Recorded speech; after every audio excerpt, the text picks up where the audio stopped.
Hey, how you guys doing, man? It's Joe D, and welcome to Share Beer 532. Today is Saturday, December 7th, 2019, and welcome. We are back and better than ever. We have got some humongous beer news this week, man. Everybody comes here for the latest and greatest beer news, find out what the hell's going on in the community, you know what I'm saying? Uh, find out what's happening in that other beer community. Do we even call it beer, or do we call it like a malt something or other? But there's this other community that is so proud of what they drink. They all drink it masked. I mean, I don't know. What does that say, Coach? What does that? What does that? I mean, I don't know. Maybe they're trying to be like Mexican wrestlers or something. I don't know. Luchadors. Yeah, they're luchadors. You know, I like the Mexican reference, Mexican wrestler reference, because yeah, they all do kind of like scream and holler and like do all those sorts of things as well, right? Yeah, Well, naturally they have to hide in shame as well. So there's that aspect. yeah, that's true. Yeah, what do you say about that, Mark? I mean, they're so proud of what they're drinking. They, you know. Yeah. I don't know. They're anybody that wears a mask. Yeah, they are what they are, huh? I mean, they just are what they are, you know. So we've got Vega in the chat, and he put a comment in here. The chairman is coming for dat was bum.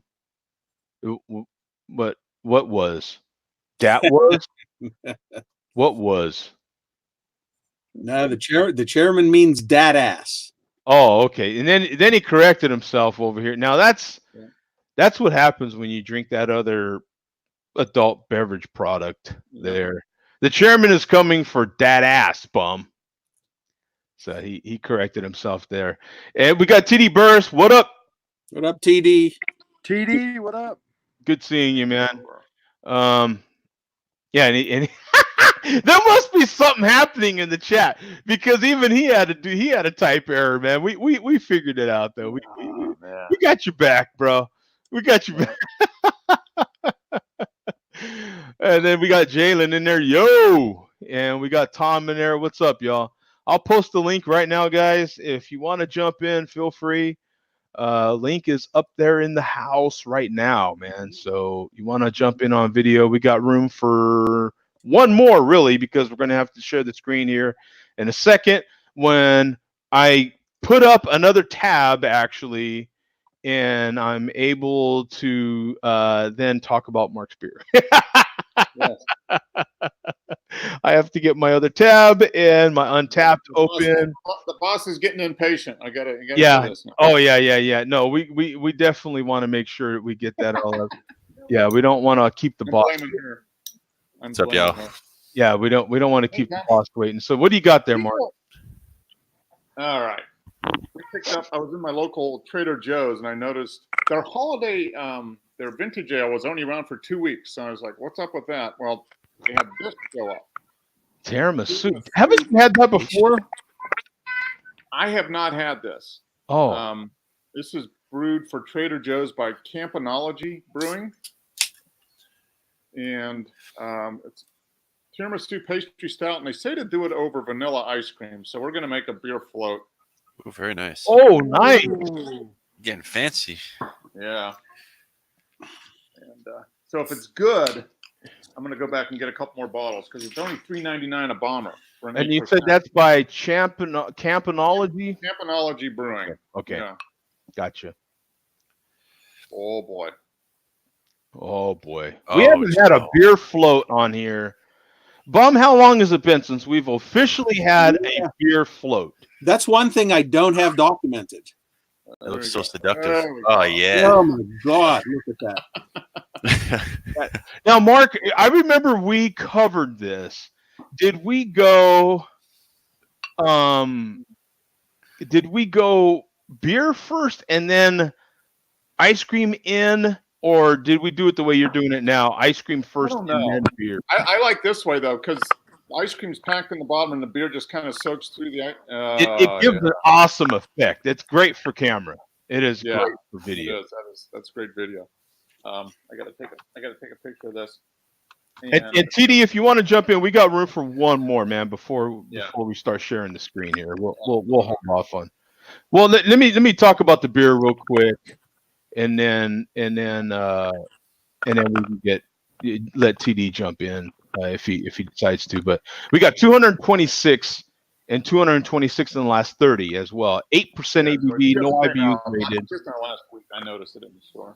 And a 3.79 bottle cap rating. A stout brewed with vanilla and chocolate. This is a dessert, and a bottle contains lactose. Yep. Oh yeah, baby. It's so descriptive.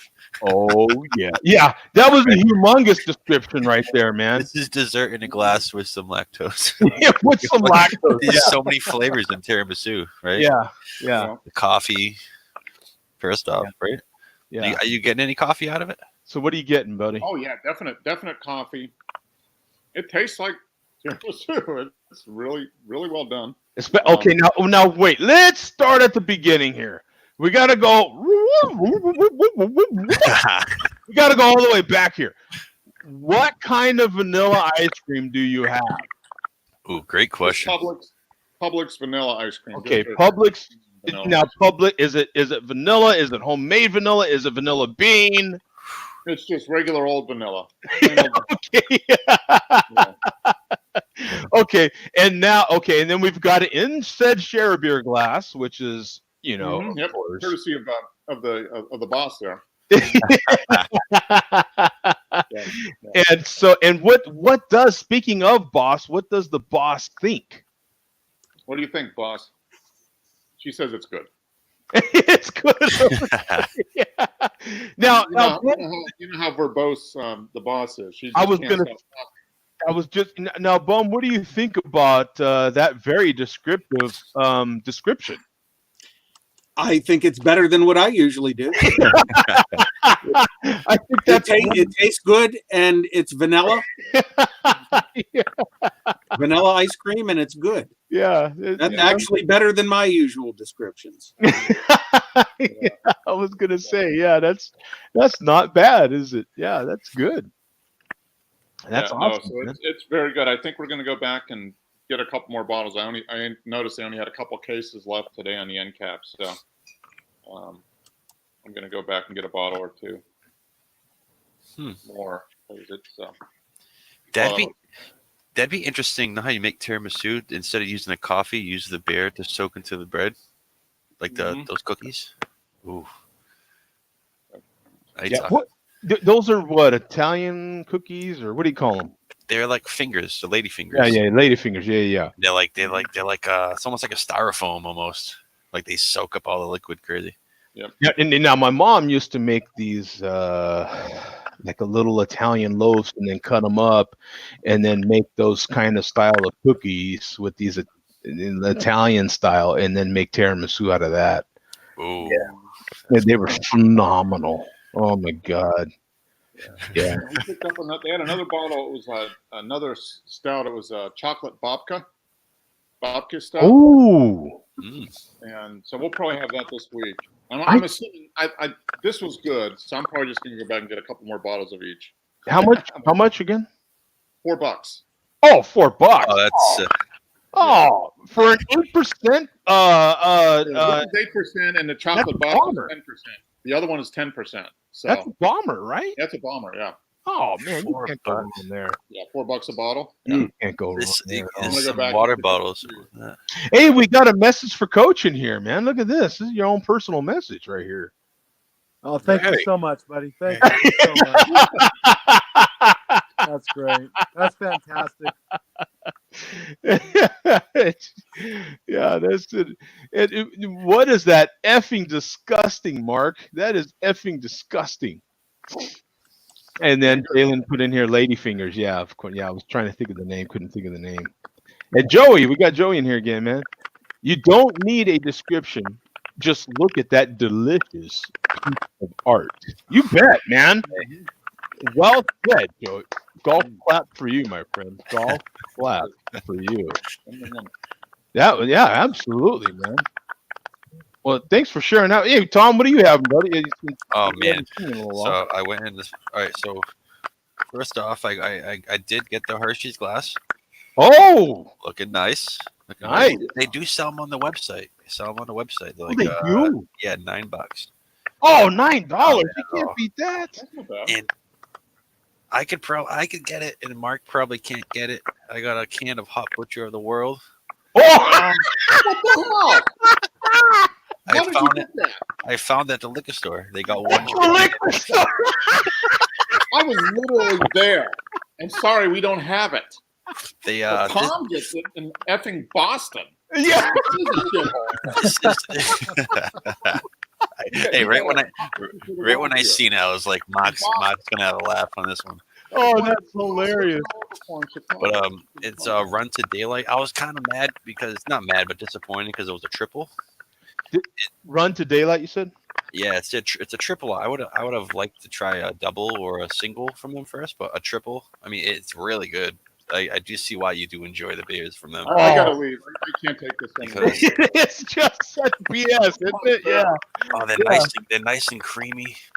Oh very yeah. citrusy, Oh yeah, baby. Oh yeah. and I can't taste any of the alcohol at all. Oh yeah. Wait. Oh, you keep talking, baby. Yeah, you got. Yeah. Oh, I got you. Oh yeah. Oh yeah, baby. We got this citrus. I'm almost there. Hold on. We got that stratum. We got that Galaxy Hop triple. Yeah. Hey, don't you damn forget about the fruit. That is great. That's awesome, man.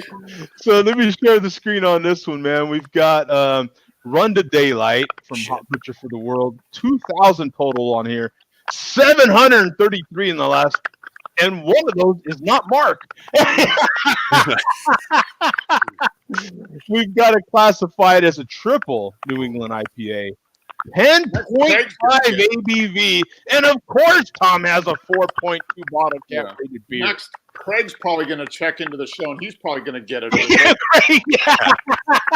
Craig across the pond probably has a selection of 6 different ones from Hot Yeah, Butcher. they had 6 on tap. I don't know.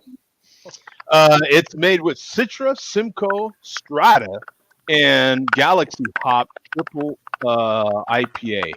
Brewed with honey. It is nice. It is nice. Aren't they phenomenal? Now, what do you think about that compared to those 2 very popular New England IPA beers out there? I gotta say, for a triple IPA, one of the best triple IPAs I've ever had in my life. No doubt, isn't it? No I doubt. mean, they're phenomenal. They really are. It's almost, you know, when you drink a very high ABV beer, you can't taste the alcohol, but you take a couple of sips and it warms you up. You're like, whoa, that's definitely strong. I do get that from this, but I don't get any heat in the back or anything. It's just nice. It's almost like that fluffiness glides it down your throat, and you just forget about it. I'll jot that one down as a potential.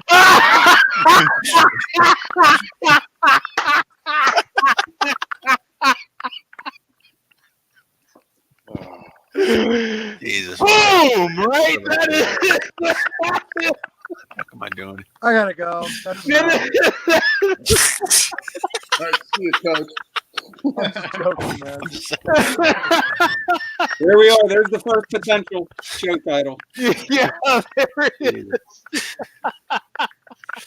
Oh, God. Right when I said it, I was like, oh, shit. Yeah, that was great. Home run That was- derby.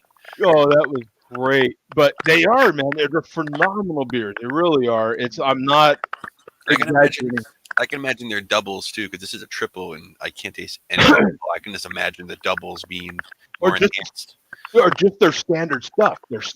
I mean, but and I can't remember the exact beer, but I remember having one and being like, okay, guys, this is like, I'm going to tell you this one isn't that great, but it's not that great on their level. Like, their level is so high, and you know what I'm saying? Yeah. So this one I would give like a 4 bottle cap, and I'm not going to give it like almost a 5.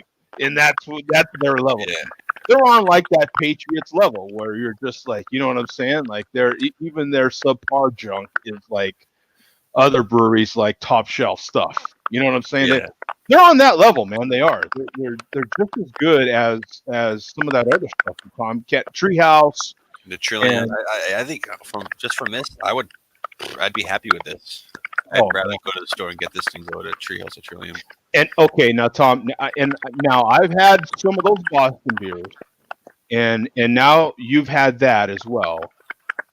Now the stuff that Pat found here in Tombstone, Arizona, is on that level, man. They are that damn good. I mean, the stuff that they are doing out of Tombstone, Arizona, is insane. It really is. They are that good. Isn't that amazing how like each state has their own big time breweries? Yeah, and Like, if you want good beer, it's there. It's there for you. And if we're talking a 2-horse town like Tombstone, Arizona, there's freaking movies about Tombstone, Arizona, for Christ's sake. Yeah. Like it's still a very old west little town. It's it's like probably got 2 breweries there. I don't know, but I have no idea. I haven't been there. And then you look at Mark. Mark has Monday Night Brewing. Monday Night Brewing. You've had stuff from them, right? Oh, well, Monday. I think you sent me some, right, Mark? The Monday night, I had some when I was there. They're supposed to be really good. Yeah. Yeah, I sent you some, and you had some when you were here, and that's a good brewery. I don't know if it's quite as good as Hop Wicked for the World, but they do some good stuff. What I like about Monday night is their backstory. They're one of those kind of romantic breweries, right?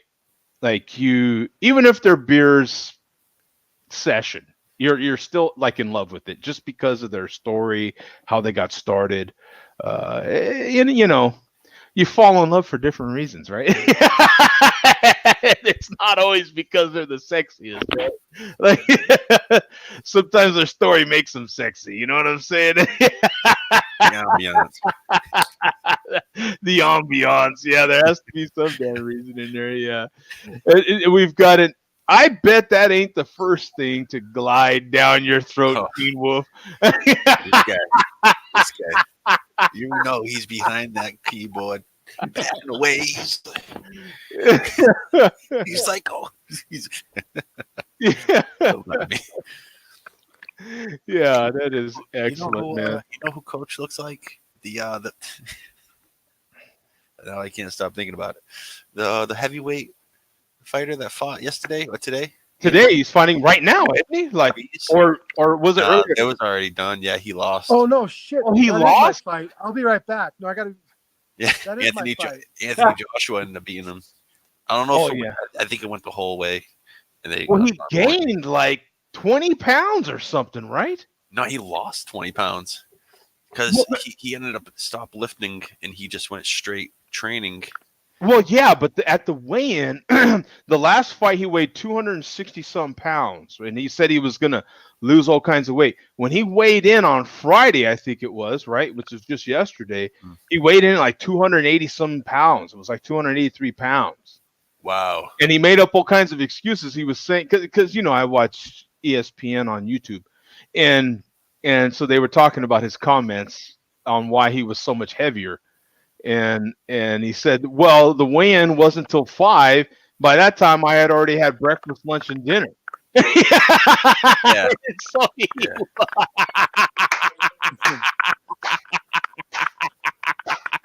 And if you don't go to the bathroom before you weigh in, also, you have food. It's 3 pounds. I tried to drop the big one, and I couldn't quite. You know what I'm saying? Things didn't quite work out. So yeah, that is too funny. It's I'm not like I was super thrilled about that boxing match, but it's the first one that I was even curious about watching in so long. You know what I'm saying? I watched a couple like Ruiz fights when he was like maybe 2 or 3 years ago. He has fast hands. He's a fast young man. That guy can throw his hands. I didn't I have to admit, I have not watched a single one of his fights. Not a single one. I didn't even know much about him until like 3 weeks ago, to be honest, maybe a month ago. Right on. Well, thanks for bringing that one up, man. I thought, and then now that I think about it, it was in Saudi Arabia, so yeah, it already happened. Yeah. Yeah, it would have happened earlier today. Yeah, that's right. So what are you having, Coach? Or are you having anything? Yeah, it's been a while since I made it to the store, but I got the Hederick Goo. Oh, Ooh, very nice. yeah. Never seen that before. Yeah, that's a new see one on me. coconut. Yeah. Oh, I see barrel aged. Oh, very nice. Yeah, so I'm pretty pumped about it. I also have lactose in there too, so we're lactose brothers tonight. All right. Is it Hederick? Heretic, I think. Oh, heroic. Heretic. Yeah, heretic. That's Oh, yeah. It's a heretic. Heretic, yeah. Holy cow! Where are they out of? Where are they based? California. Is it? In his Yeah. Dallas Point. I do see this stuff every so often, but I've never seen that though. I have not Can had. you guys tell Andrew to calm down, please? That's Coach. You're fighting a losing one there, pal. I'm telling you right now, you're just not gonna. Yeah. That's just get used to that. Well, I'm on my phone, so Yeah. every time the notification comes in, their head gets cut off for a minute. So. Well, I'm getting the clanging on my computer every time. Yeah. The ringing. Yeah. Exactly. Yeah, that's a losing battle. I'm telling you right now, man. That's it's gonna keep happening. But you've got 1,600 total on here. 183 in the last 30 days. It's Go from Heretic Brewing Company. It's an imperial or double milk stout, however you want to call it. 12% ABV, 40 IBUs, and a 4.2 beer. Ooh. Bourbon barrel aged milk / sweet stout with chocolate, vanilla, coconut, and heaps of milk, sugar, lactose, and all over the place. And hey, does the goose slide down there? Yeah. It's lactose in so much it needs a special bra. I'm just The saying. lactose makes the goose slippery. Yeah, Coach said he was really pumped for this beer too. Oh, Mark, you let that one slip, man. That was. I mean, that was. Just tell him to come to his senses. It'll be fine.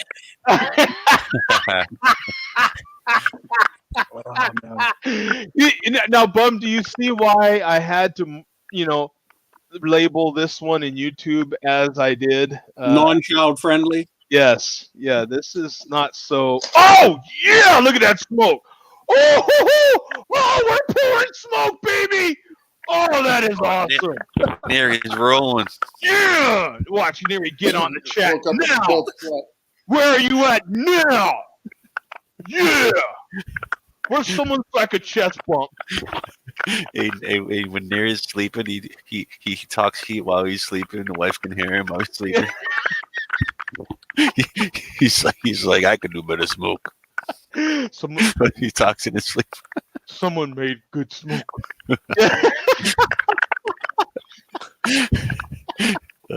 Jesus. Chest bumping, man. Chest bumping. But hey, Bum, what does Billy D think about smoke like that, man? Does he have anything interesting to say about smoke like that? Well, Joe, when you ask him if he has anything to say about that, you're just now assuming the word is him and he. Remember? Yeah. Oh, yeah. Well, You might have to ask Billy D what she thinks. yeah. I'll just say, what do they think? Yeah. What do they identify as today? Yeah. Or you know what? That's a situation where I think we just go by name. What does Billy think? Really? Yeah.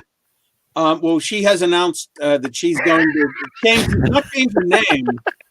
she's not going to change her name, but she's going to change the spelling of her name from Billy to Billie. I.E. Yeah. And the DEE will remain. Oh, okay. Now, is there going to be periods between each letter? Between each letter of the Is there going to be periods between it all? You know, No. like Is the actual artist, her, how there's periods between each letter. No. Billy's too old to be on her period. Oh!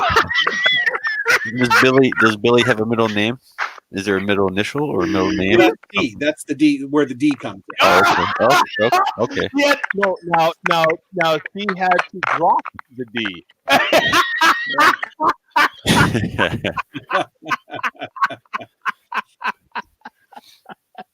Yeah, but kept the period. My God. Oh shit. Oh my goodness, this just keeps on giving. This is fantastic. Billy D's looking fresh today. He's looking ready.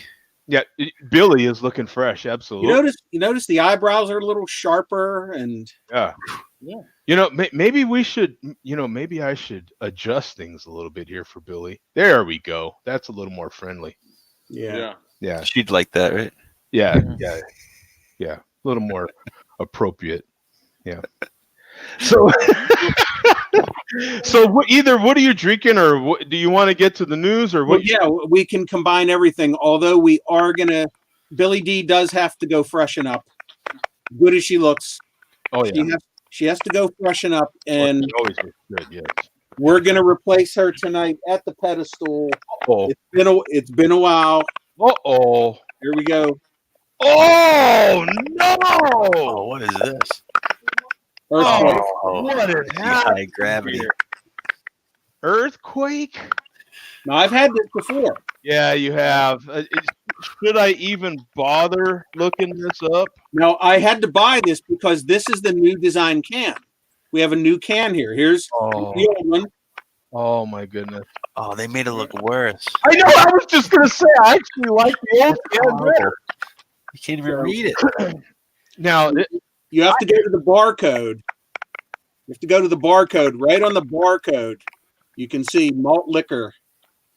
All right. The barcode there. oh boy. That's the only place. Boy. That's the only place on the can that makes you qualify for a blueprint style video. But I have to share the screen on this one because,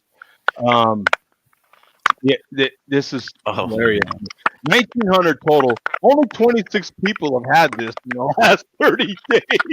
10% ABV, no IBUs rated, and a 1.75 bottle cap rating. Okay. Solid.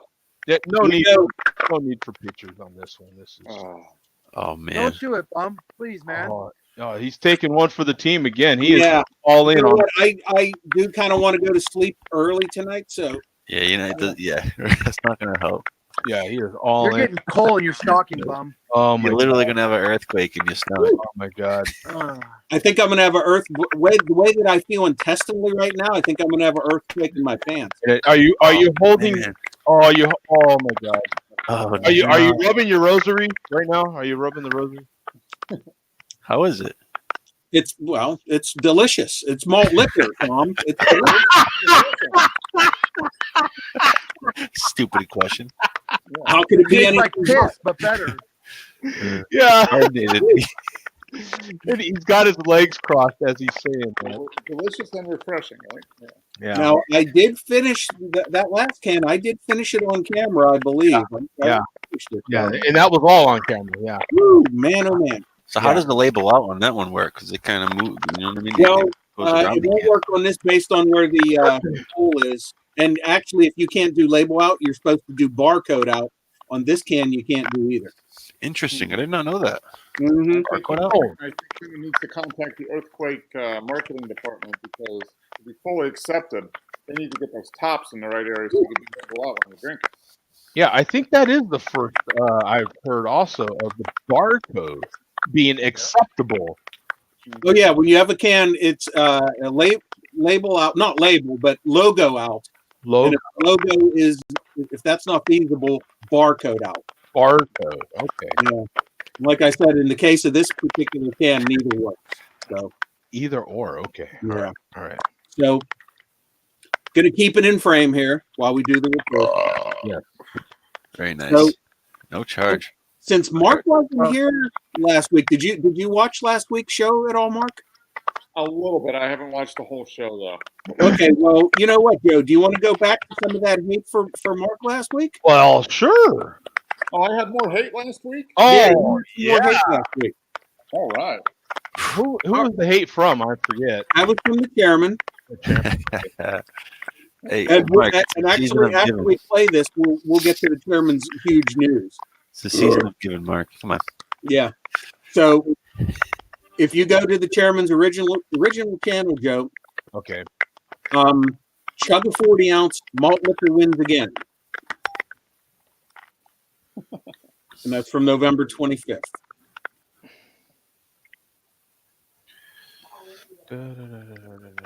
And we're like in week 6 for me not being able to copy. Yeah.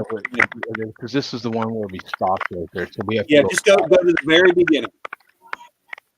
There we are. This is great.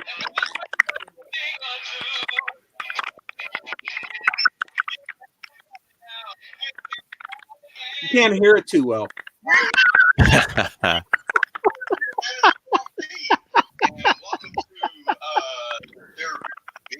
We're having a hard time hearing it, Joe. Oh, are you really? Yeah. Plus, Coach, I think you're crackling a little bit. Maybe your mic. Yeah, tell me if this fixes it. If I mute it. Yep. Yeah. Can you hear it now or no? No. Hey, there I am. Uh-oh. Let me try something else. Let me try something else. Hey, when I muted it, did it help? Yes. Yeah. The crackling went away. Yeah, help with that. Let's see here. Let me pull it up in here. I sometimes use a different browser, so I go back and forth. It's a little quicker, but I can do it this way as well. I'll keep it on mute, but I just wanted to say something real quick, if you don't mind. Vega, I know you're watching.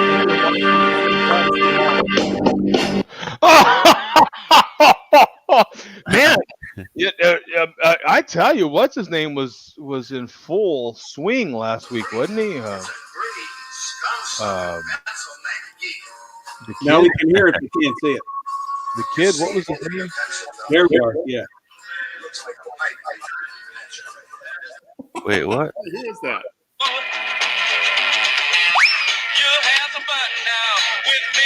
The volume is a little. Hi, and welcome to He actually put the this Share together pretty well. Post-game show. I thought we could talk about really quick.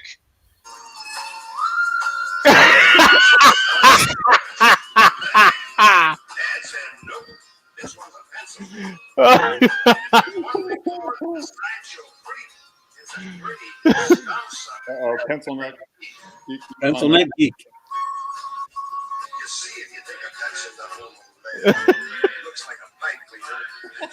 Do you hear the song he's playing?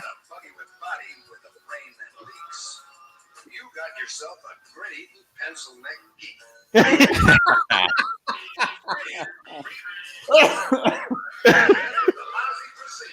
He's a one-man, no-cut losing streak.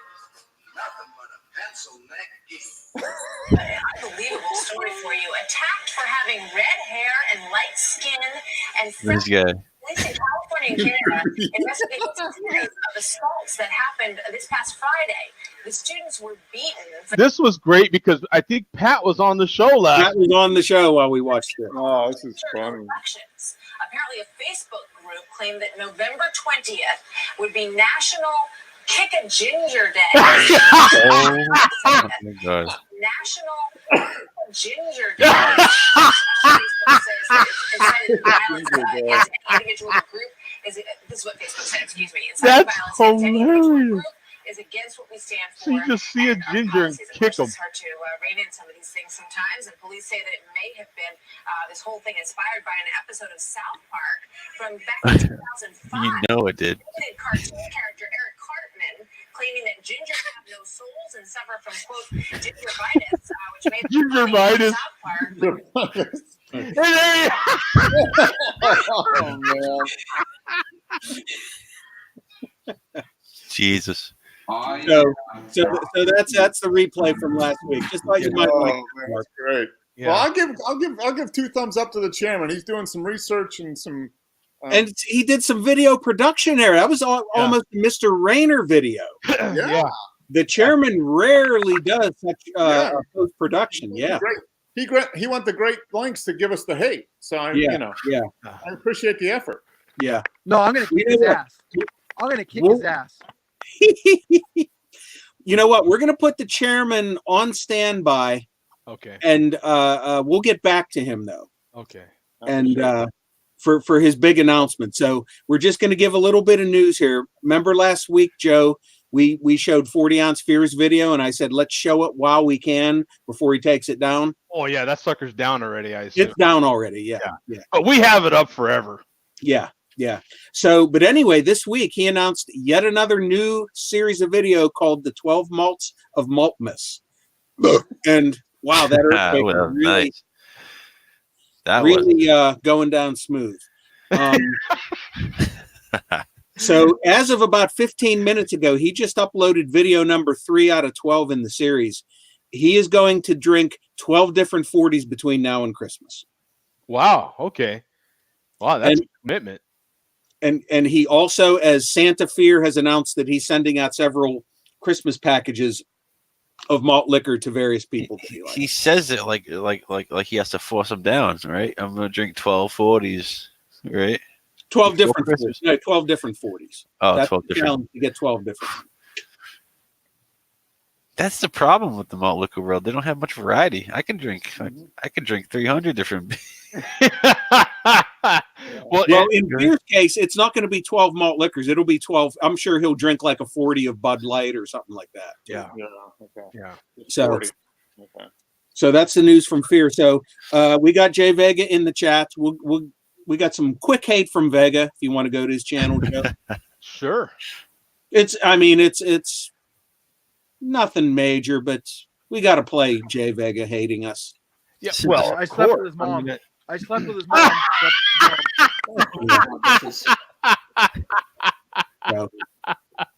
So just go. I think it's still his most recent video. Malt liquor, only malt liquor.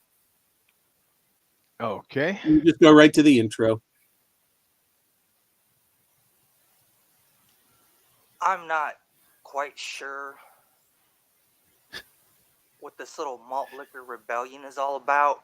He's talking about Havana just trolling versus the chairman. But I'd like to just state my position for the record. First and always, I am an OG malt liquor enthusiast. Enthusiast. And the Oh. blueprint is the hill I will die on. Oh. That's all I've got to say about that for now. Let's get down to brass tacks, folks. Brass tacks. Okay. Florida's All right. a fucking shithole. Fuck you, fat Reggie. Yeah. You fat lying Reggie. Canadian bastard. Yeah. Bastard. Fuck everybody on the Share a Beer show. All right. And everybody like them. Crack a bear open to that one. Thank you very much. Beer show. Fuck everybody on the Share a Beer show. That's right. Thank you. And This guy. look like them. So that's it for Vega. Chairman. Oh, that was it? Yeah, that's it. Little shout out. Sorry, Well, Coach, no hate. Yeah, it doesn't take much to, to spread the hate. I mean, you can get to the point and okay. All right. I ain't gonna lie. Do I expect more from Vega? Yeah, I expect more. Come on. Again, the bar is high, and so it was kind of what do you say, Coach? That what kind of rant was that? What do you Oh say? my God. I cut him from my team. He didn't make the team. Yeah. That wasn't good enough. Yeah. Not good enough. He didn't at tell all. any. He dn't tell any good jokes or anything. Yeah, It there wasn't wasn't. funny. Yeah, you know what I mean? Like, I wouldn't even put on the practice squad. I feel like there was lack of preparation for that rant. What say you, Coach? Just once again, I don't know. You got to bring your A game if you want to be on this team. Yeah. And he's not going to be on this team. And then let me tell you something. We don't let people on our team with that kind of voice. I don't know what's wrong with his voice. Hey, the first thing he sounds like a sixth grade schoolboy. That sound died with Michael Jackson. So just keep going, pal. With Mike Tyson, yeah. Yeah, I'm so angry. I'm gonna put my mask on and drink my malt liquor. Hey, you know what, Coach? I think actually Vega's voice is pretty impressive, considering he smokes a cigarette in every video that he makes. Yeah. Hey, I'll give him that Yeah, one. I'll give you that. Yeah, you're right about that. I don't know. So what else do we have there? Vega. I expected more. Anyway. What else do we have? Bud? Okay, to the big news. Back to the chairman. All right. I was going to announce the news itself and then get to a little clip here, but you know what? We're just going to let the chairman announce himself. It's under the title of special announcement. Okay, so it's the special announcement video. Yes, we'll go to 155. All right, 155. We'll go to 153. Here we go. It's official now. Social media superstar, number one provider of malt liquor entertainment on the internet, Wolf of fucking Wall Street, America's treasure, the chairman, Steve Wad, will be heading to Pittsburgh. Oh, shit. Oh. Sunday Night Football, Pittsburgh Steelers, Buffalo Bills. Oh, man, I'd love to meet him there. I'll be there. Uh-oh. To call out the bum, I think.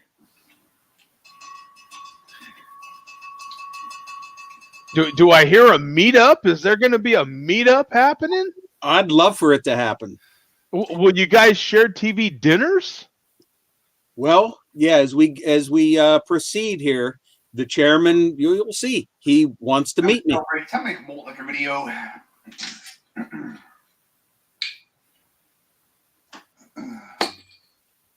Buffalo is damn near into fucking Canada. Fuck the Buffalo Bills. Okay. I'm riding with Marshall Jim Duncan and the Blitzburg Steelers. Marshall Jim Duncan is somebody who comments on his video. So go to 625. Difference of fan reactions from the front row all the way to the fucking cheap seats. In Blitzburg, the hard-working American Patriots of Steel City. And also the home of Bitter Poet Man that fruited every fucking bolt on the fucking shelf. Up yours, asshole. Stay sober. Stay sober. Okay, go to 710, Joe. 710. I got a 3.5 carat diamond on my also the home of Malt Liquor Report on the Share Beer Show. Bum, you want to meet me in fucking Pittsburgh? I'll swallow your fucking eyes shut, you bum ass Ned Flair. Report on the Share Beer Show. Bum, you want to meet me in fucking Pittsburgh? I'll swallow your fucking eyes shut, you bum ass Ned Flanders. Come at me, bum. I think he wants to meet up. Yeah, I think he wants to meet up. Yeah, you know, he's talking about, helping you out with your eyesight and everything, I mean, that's pretty nice of him, isn't it? Mm-hmm. I mean, my name is now Bum. That's my name. My name's Bum. Yeah. Well, there's a possible meetup. Another. Well, this would be a second possible or third possible meetup between craft beer and malt liquor. This is wow. Worlds colliding according to Costanza here. Is it just me, or he's had some videos recently that he doesn't even have a mask on? Yeah, when he's been going to he went to 2 NFL games and 1 NBA game where he inside the arena. Obviously, you can't wear a mask inside where he has where he's drunk a Miller Lite, and he and those, and actually outside those venues when everybody's pouring out heading in one direction, he stands in the opposite direction and stands there in his suit drinking some malt liquor while everybody just passes by him and looks at him. He's not a very big guy. He's actually a short man. To be honest, very short. Yeah, he's very short. Well, that's what Havana was. That was Havana's big argument, right? That he's 5'2" or something like that. Yeah. The P. Glenn, who's one of his mortal enemies, calls him. What the hell does he call him? The Hobbit. The P. Glenn calls him. No, he's the mayor of Munchkinland. The mayor of Munchkinland. Imagine if he had Jay Vega's voice. So what do you? Oh my goodness, yes. Oh, that would. Oh my God, that would top it. So what do you think, Mark, about this potential meetup between? I think you need to meet up at Permane Brothers. I'll tell you what. He actually announced in that video, which we didn't play, kind of the route that he said he's going to be on he's going to take I-80 from where he lives. So Mark, obviously, if he's taking I-80, he's going to come down I-79. Yeah. From there, I don't know exactly what way he'll go to Heinz Field, but he said he's taking his Camaro. My God, if I had the time and if I had no life at all, which I have a little bit of a life, if I had no life whatsoever, I would pull over on I-79 about 4 hours ahead of time and just sit and wait for that Synergy green Camaro to drive by. Oh yeah. Get it on video.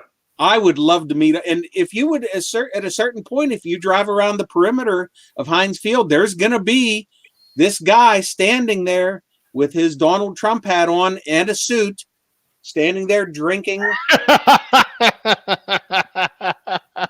by himself.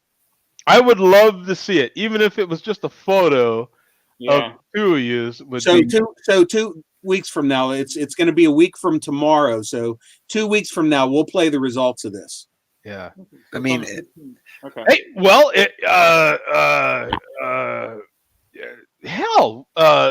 Pittsburgh's playing here this weekend. If you were to come to Phoenix, Arizona, next week it's going to be dark when they start playing. It's not going to start until 8 o'clock at night or whatever. Mm-hmm. It's dark outside. If he were to come to Phoenix, we could have a meetup. But I told him in the comments, I said, meet me halfway. I said, we'll have a craft beer. Ooh. So, what if you brought him some malt beer, cold, right to the game? I would bring him some malt liquor. I would have in all honesty, I'd love to meet the guy. Yeah. Even though he wants to swell my eyes shut, I'll deal with that someday. That's a persona. I guarantee you guys. It sounds like he'd have to punch up to do that. Yeah.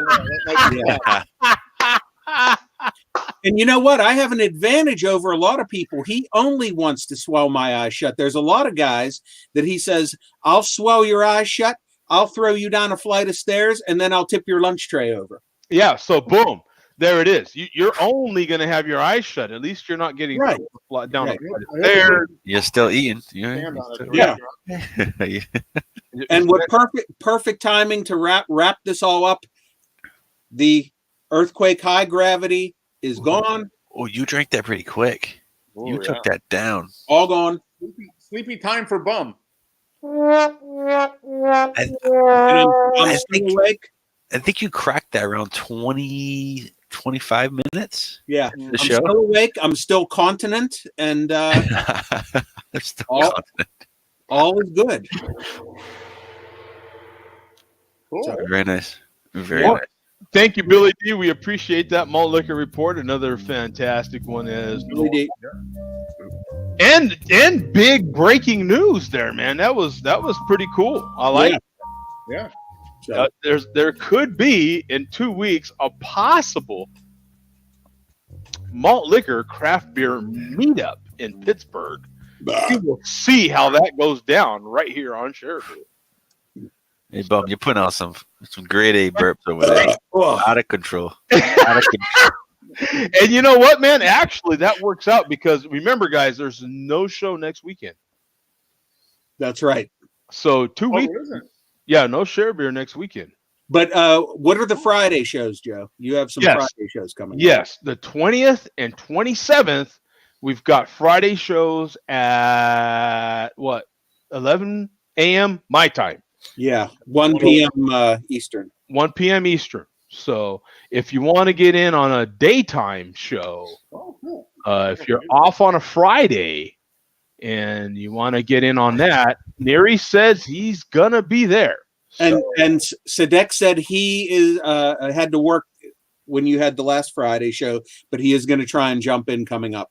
Yeah, so it's some advance notice for people that want to jump on. You know, that time slot worked out good for some people, so hopeful that it'll work out again, and especially the 27th. That might be the show that you're off anyway. You know what I'm saying? It's the Friday after the holiday, so After Christmas, yeah. Yep. so you know that might be a one where a lot of people jump in, and then you're going to have back-to-back shows. So it's going to be a Friday share beer, and then boom, Saturday share beer, and then the next week Friday share beer, and then boom, Saturday share beer. So it's back-to-back weekends of back-to-back share beers. Boom! Oh, man. Quadruple. That's a lot of beer. But only one malt liquor report. And thank you, Billy D. We appreciate it, my friend. Yep. Absolutely. So, Yeah, thanks, Tom. Hey, real quick, yeah, shout another- out to another- Backwoods Billy, whatever his name is, Backwoods Billy.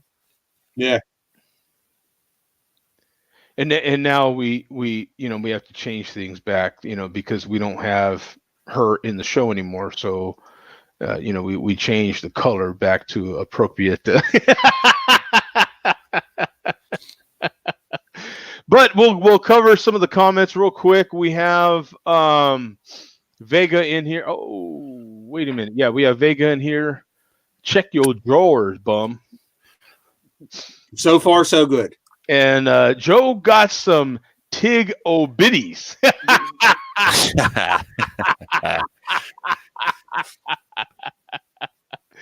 And we got Backwoods Billy in here. The Malt Liquor Crew looks like WWF wannabes, or you idiots planning on knocking off a malt liquor store. Why the masks? Yes. And Loopbag Jerry, yuck. Yeah. And Backwood Billy's again. How many? What's the average on emoji to letter? Yeah. Here? One emoji per letter. Who made us conscious of that? I was it you, Coach? Who made us conscious of that? I wasn't.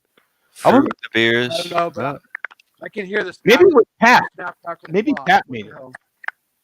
But the emoji to letter ratio is 50-50. It's pretty. Yeah. Mhm.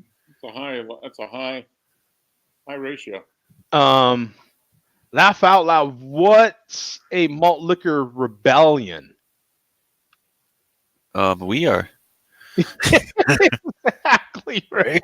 The malt liquor route, is it a paradise of fools? A parade of fools. I think Bum's the real malt liquor rebellion. He's drinking it right in front of your face. Yeah, right in He front. hates it and he loves it. Yep. And then at Loot Bay Jerry, what's with the masks? Boom. And then Earth's high gravity. Actually, malt liquor. Now he's going to give you a fact. Malt liquor is an acceptable style of beer listed in the BJCP guidelines. Yeah, what we don't accept that style of beer. Major difference there. We don't visit that table. Some people accept it, but the point here is that we don't accept it. That's the point. Yeah. Look how drunk You know. Bum's drunk. No, I'm fine. No, For you're some not. odd reason. Tasty and delicious. That's why. Yeah. What was the I'm fine. ABV on that actually? 10. Oh, that's It's a 10% beer. Yeah. 10%, bitch. Yeah. that's Oh, bitch! Yes. that's a lot of beer for 10. Holy shit! That's a Yeah, Bum's drunk. And see, you want. I mean, I'm not saying he's drunk, but like those kinds of beers, whatever it is they are, Yeah, they hit you hard. high gravity. Yeah. No, actually, I'm not because I didn't have too many pre-show beers. A few less than usual, actually. And he had a Big Mac before the show, so he's all good. Do you have anything else to like quench your thirst? Oh, Oh yeah, baby. yeah, You know what I mean? You got to treat yeah. yourself. I got a Mickey's out there. I have a couple 40s. No, I do have some good stuff that I was actually thinking about cracking open. We'll see. So speaking of cracking open, I'm gonna let loose on this one. Now this one I had Ooh. on here. This is what I don't know how the hell you say this. Qual beans. I don't know how you say that. Sounds good to me. It's Cool Beans. KUHO. Oh, thank you very much. Cool Beans. This is a vanilla coffee porter. Tall, dark, and handsome, baby. This is Four Peaks Brewing right here in the Phoenix area.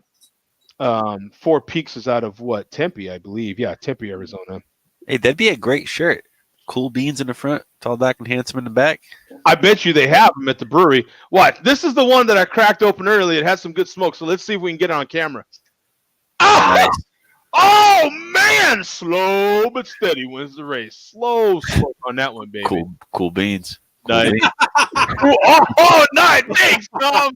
Tom had my back on that one, man. Nice. Nice. I love it. Yes. Yeah, Tom had my back on that one. I got you. But I got to give the El Tapa and let you guys get a look at it because I had it on Untapped, but I haven't had it on camera yet. So this is it on camera. It's actually now some of you may or may not know, but InBev bought a big chunk of Four Peaks about a year ago now. So Four Peaks. Actually, they've been making more styles of beer that are getting more sales, but their big one is the Scottish Ale down here, and I think Coach has had it now, and it's a solid beer, man. It really is. It's not nothing you're gonna write home to mama about, but it's a solid session beer. Like if you see it, you'll buy it. I mean, it's it's just consistent as all hell. It's always nice to have those beers that don't change and are always reliable. Like it's just. Oh yeah, it's I'm trying to think of the. How come I can't remember the name of Kilt Lifter? Yeah, Kilt Lifter is the name of it. And I swear to God, if you're in the state of Arizona, you will see it. It is everywhere. But this is the one that I'm having right now, so I'll let you guys check it out here. I'll share the screen. Oh, I'm still on that guy. This guy. Oh, that guy. I have to quit the share screen and then start another one is what I have to do. It's in the other. I have it in the opposite browser. There we are. 1,818 total on here. 273 in the last 30 days. One by me. 8.2% ABV, 15 IBUs, and a 396. I'm telling you, man, it's rated as a coffee porter, and it's pretty darn good. What does a 6-pack run you? Oh, what did it run? You know what? $10 or less, I bet. Right? Yeah, less than $10. We'll put it that way. Yeah, I honestly don't. Under 12. That's for a 6-pack. It's one of those beers that I seen something different from Four Peaks, and they're definitely the big craft brewer, if you will, quotation right here marks.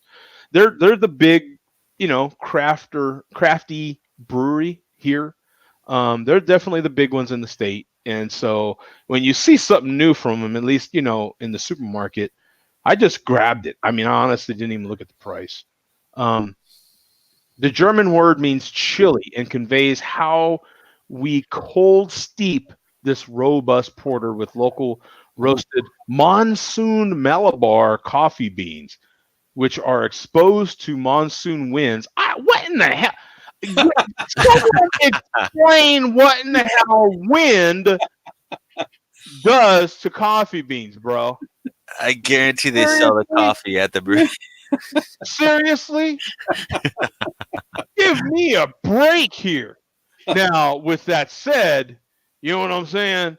Loretta blew on me a little bit, and my life has changed ever since. So. Was it like a monsoon? It was like a monsoon, baby. You know how they named the big storms, and this one was named Loretta. Yeah, you know what I'm saying. So yeah, maybe I understand a little more than I want to think, but it is actually pretty damn tasty. It really is. I think I gave it a 4. What rating did I give this? Yeah, almost a 4. I think I gave it 3.75 is what I gave it. What is it, like a medium mouthfeel? It's definitely light to medium. See how that sucker moves around the glass super easy.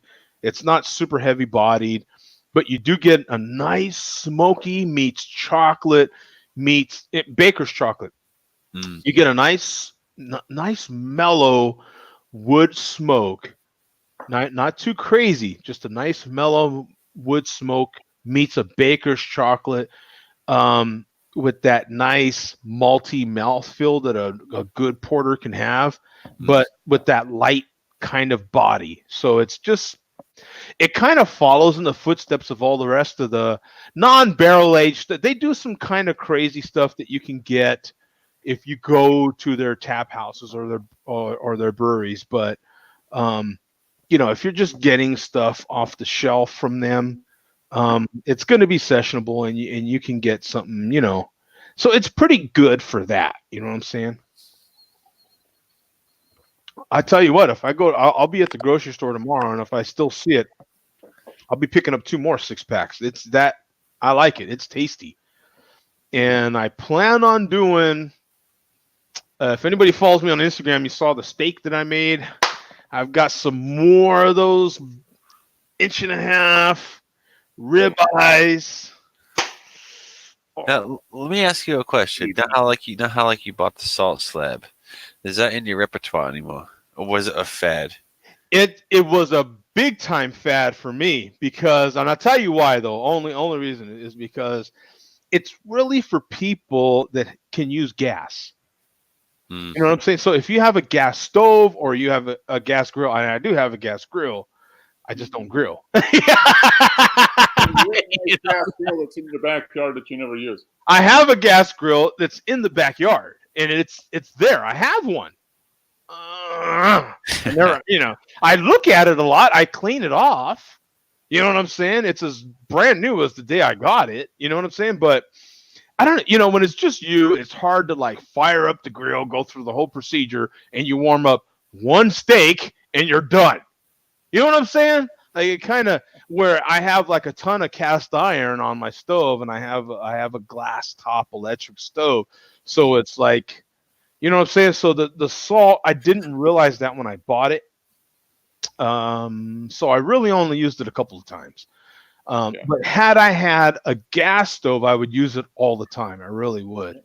We use ours, I don't know, 5 or 6 times a year. I mean, for if we get a nice steak or whatever, and we have a gas cooktop though, so it works fantastic for that. Yeah, if you've got gas, then yeah. But see, I don't, and that's the difference, man. It's really, you could use it in the oven, but boy, it's a lot of work. It really is. You've gotta like preheat it for at least an hour. It's like having a wow. It's no different than having a pizza stone. Like if you have a real good pizza stone, you're going to warm that sucker up Like a for. 2-inch thick pizza stone, so it takes a long time to build up. It takes a long time, like because you want to heat that. The point of it is to sear stuff, right? You have to get it hot enough to whereas when you first put your big 1.5-inch steak on there, right? It's gonna cool. You got to figure it's gonna cool that basic brick of salt. So you have to get that salt hot enough and slow. You can't do it too fast. The salt has to heat up slowly. Oh, that's why it takes so long. Because the pizza, whatever, it is, they get hot pretty quick. Oh yeah, you can. At the same time, though, depending on what you're using, a stone or some people actually have metal. But depending on what you're using for your pizza stone, quote, you can warm it up a little quicker. But some, if you're using like a ceramic tile, some people use ceramic tile for their pizza stone. That's true. You still want to warm it up slowly because too fast it'll crack. You know what I'm saying? So same principle, and especially with the salt.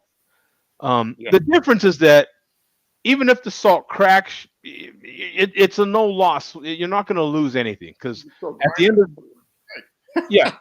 you're not losing anything with the salt because it's salt at the end of the day.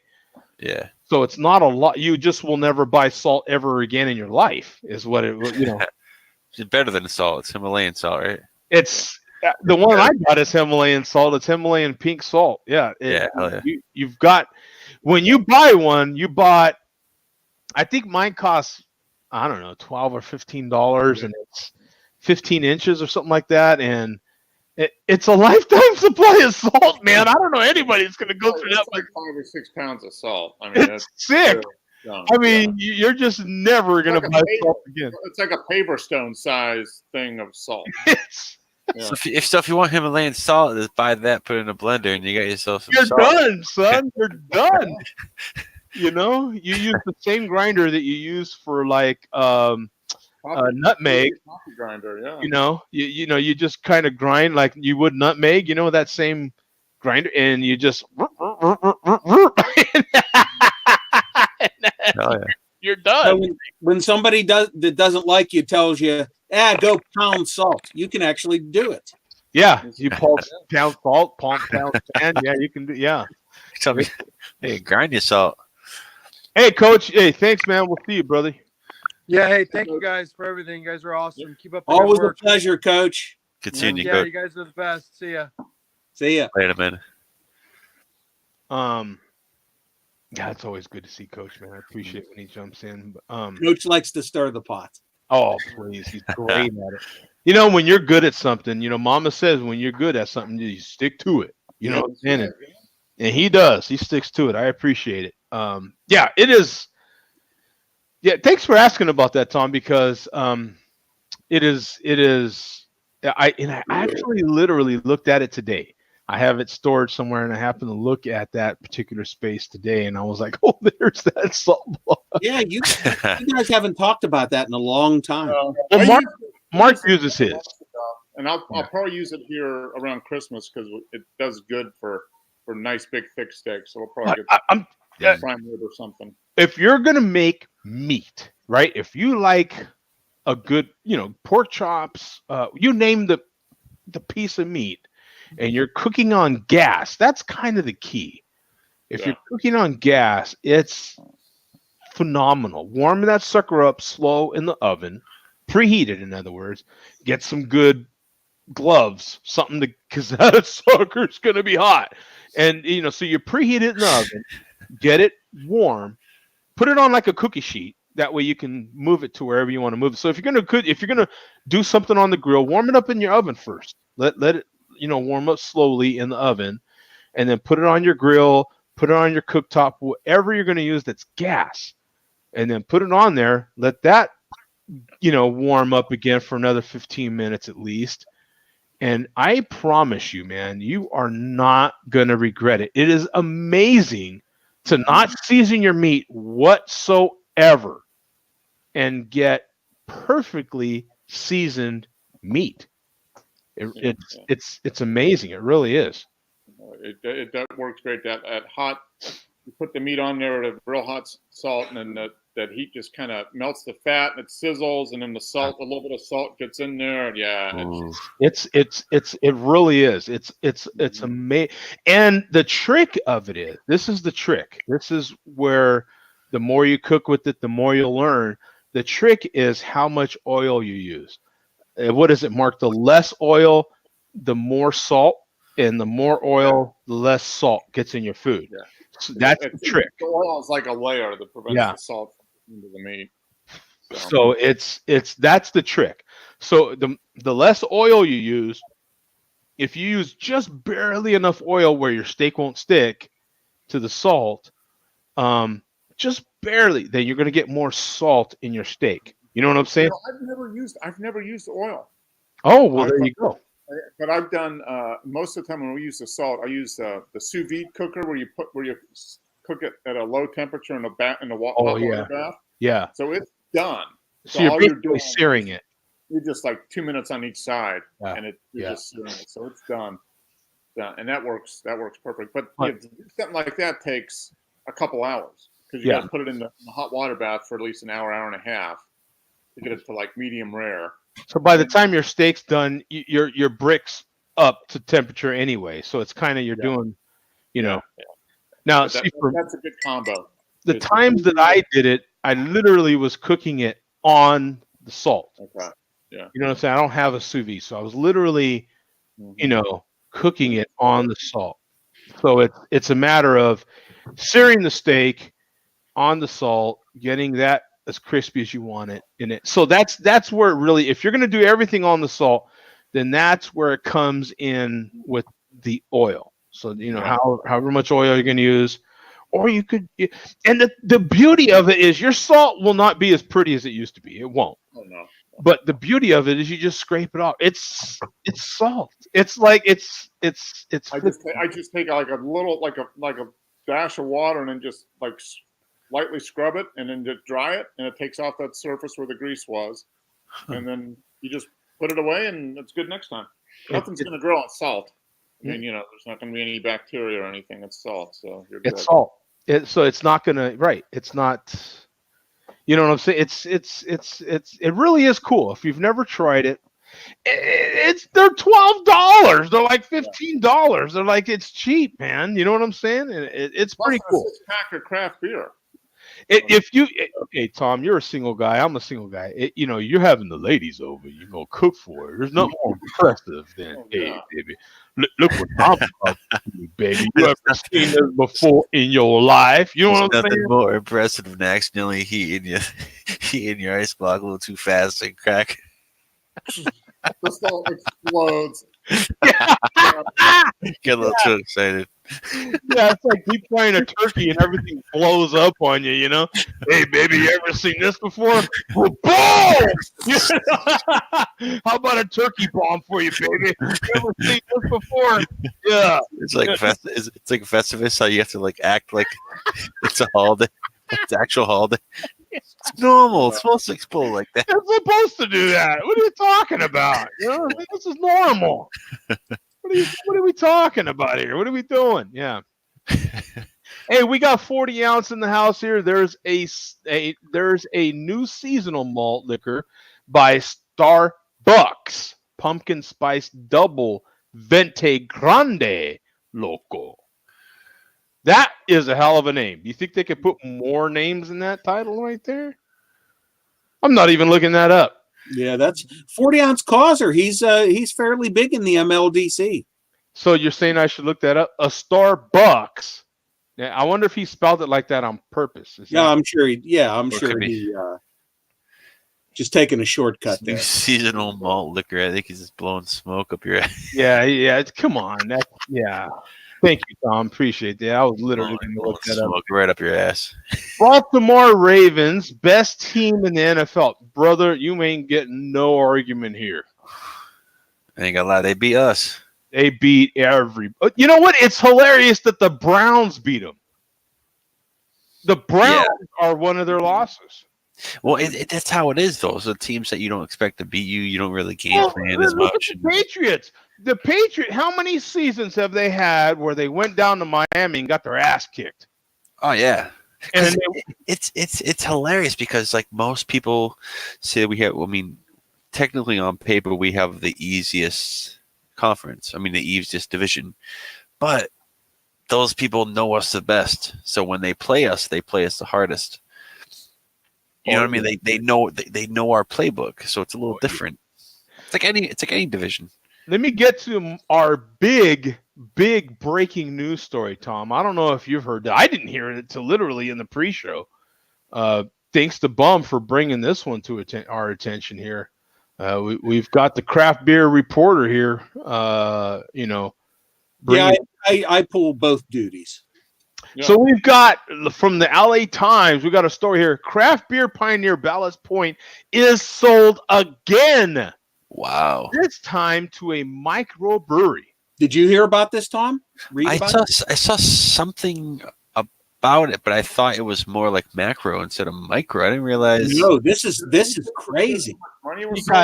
There's a brewery out there, and has anybody heard of Kings and Convicts Brewing Company? A tiny Illinois firm. They don't even call them a brewery; they call them a firm, which tells you something. So they got some money. They definitely. Boom! Right? They definitely got some money. That's what we were saying in the pre-show. And they have convicts in their actual company name. Yeah. You know what's funny is that we have talked about this how many times? It's been a number of years now. It's been 20, 15, 10 years now. You know, craft breweries have been making a lot of money, right? Now they're a commodity. Now they're something that is tradable. They're being bought. They're being sold now multiple times. You've got other companies, other people that have probably made lots of money from their sale in craft beer, and they're fine. We've talked about this, where you've got some big craft brewery that sells out to big beer, and they take that money and, hey, you know what? We're finally gonna do this little project that we've always wanted to do. Yep. You know what I'm saying? Or you get some of these other startups, tech startups, gaming startups, whatever it may be, that have gazillions of dollars. They're buying stuff. They're buying stuff, and that's what this is. You know what I'm saying? They bought this. It's a tiny brewery, and on Tuesday they announced an agreement to buy Ballast Point from New York-based Constellations Brand Inc. Terms of the sale were not disclosed, but it includes Ballast Point's 4 California brew pubs. I won't get into the locations. Now, Constellation will retain a production brewery and brew pub built for Ballast Point in what is this? Daleville, Virginia. Mm-hmm. Kings and Convicts, get this, and this gets to your point, Tom. Kings and Convicts, a 2-year-old microbrewery that employs 9 people. Wow. And annually produces about 600 barrels of beer. Will move its headquarters from Chicago suburbs to San Diego. Wow. Very wealthy guys that wanted to move to San Diego and own a brewery. Exactly. Now, to get to all your guys' point on the wealth of this deal, now the terms were not disclosed, but we do know what the last deal was. Ballast Point has shaken up the craft beer industry before. 2015, Constellation Brands paid $1 billion for the Miramar Company. Still a record amount for a craft brewery. Wait, they also bought another one? Is that what you're saying? No. And now this is the second time Ballast Point has been sold. So in 2015, they were sold to Constellation Brands for $1 billion. $1 billion in 2015. That's just a few years ago. It's 1,000 trillion. I mean, what is So that? $1,000 trillion, right? What do you think they paid? $1,000 million. What would be your guess on what they paid, Tom? I think it went up or down? What do you think? I think it went down Ballast They Point. probably paid 150 million, 200 million. I bet you they paid 20 I say- cents on the dollar. I say they paid $785 million. That's what I think. What gets me is why wouldn't one of the other big California breweries buy them? What is going on? My question is, what is going on with Ballast Point that someone like, Stone or one of the other big boys wouldn't buy them up? Because they didn't have enough money. I mean, I think literally the guys that probably own this Kings and Convicts are probably multimillionaires themselves, and they probably were able to put together an investor group of other people. So, yeah. I honestly think they're a dying market. Dying market. A hedge fund that they bought it for, or a private equity fund that they bought it in, and yeah, but it wasn't $1 billion. I bet it was a couple $100 million tops, probably. They definitely bought that company on this way down, and they're trying to build it back up. You know what I mean? Because like, we don't want it. We're done. When's the last time you had a Sculpin? I've only thing I have from them was a Victory at Sea. The only beer I've ever had from them for the last probably 2 years. Victory at Sea. Okay. Now, just like this brewery that I just showed you, Four Peaks, 60% of their sales are one beer. Yeah. I wonder how much of their sales at Ballast Point are some variety of Victory at Sea. Think about how many variants of Victory at Sea there are. I think Earth said that there's like well over a dozen. Oh, way more than that, yeah. Just that they probably put a dozen that we see. On draft, there were dozens. Yeah, I think you know what? Now that I think about it a little more, I think Earth said there was like 22. Yeah, because they do like brewery variants that we'd never see. Right. Yeah, Earth gets stuff that we could never get because he's in that area. He's not in San Diego, but he's in the Southern California area. Rod J was saying in the chat that he says last year they halved their production down to 200,000 barrels from 400,000. Yeah. And they're not as popular, and their prices don't help either. I would agree. That's the reason I don't buy it. I'm not paying $14 a six pack. That's crazy. And Sculpin and 14 is on the low end for them sometimes. There's too many IPAs, local IPAs. That's a lot of these big brand problems. You have so many local beers coming out now, local breweries. Like that, it's hard to compete. 50% more. You can buy a local brand IPA for $10.99 a six pack, and they're wanting $14 or $15.99. And then you have to read the bullshit when it was. They don't even put the actual date on it when it was made. So like, I think Tom, they're now back to actually putting the date on the bottom of the bottle. Oh, they are. Yeah, they got away from the Julian code. Well, hopefully that helps them out. Yeah.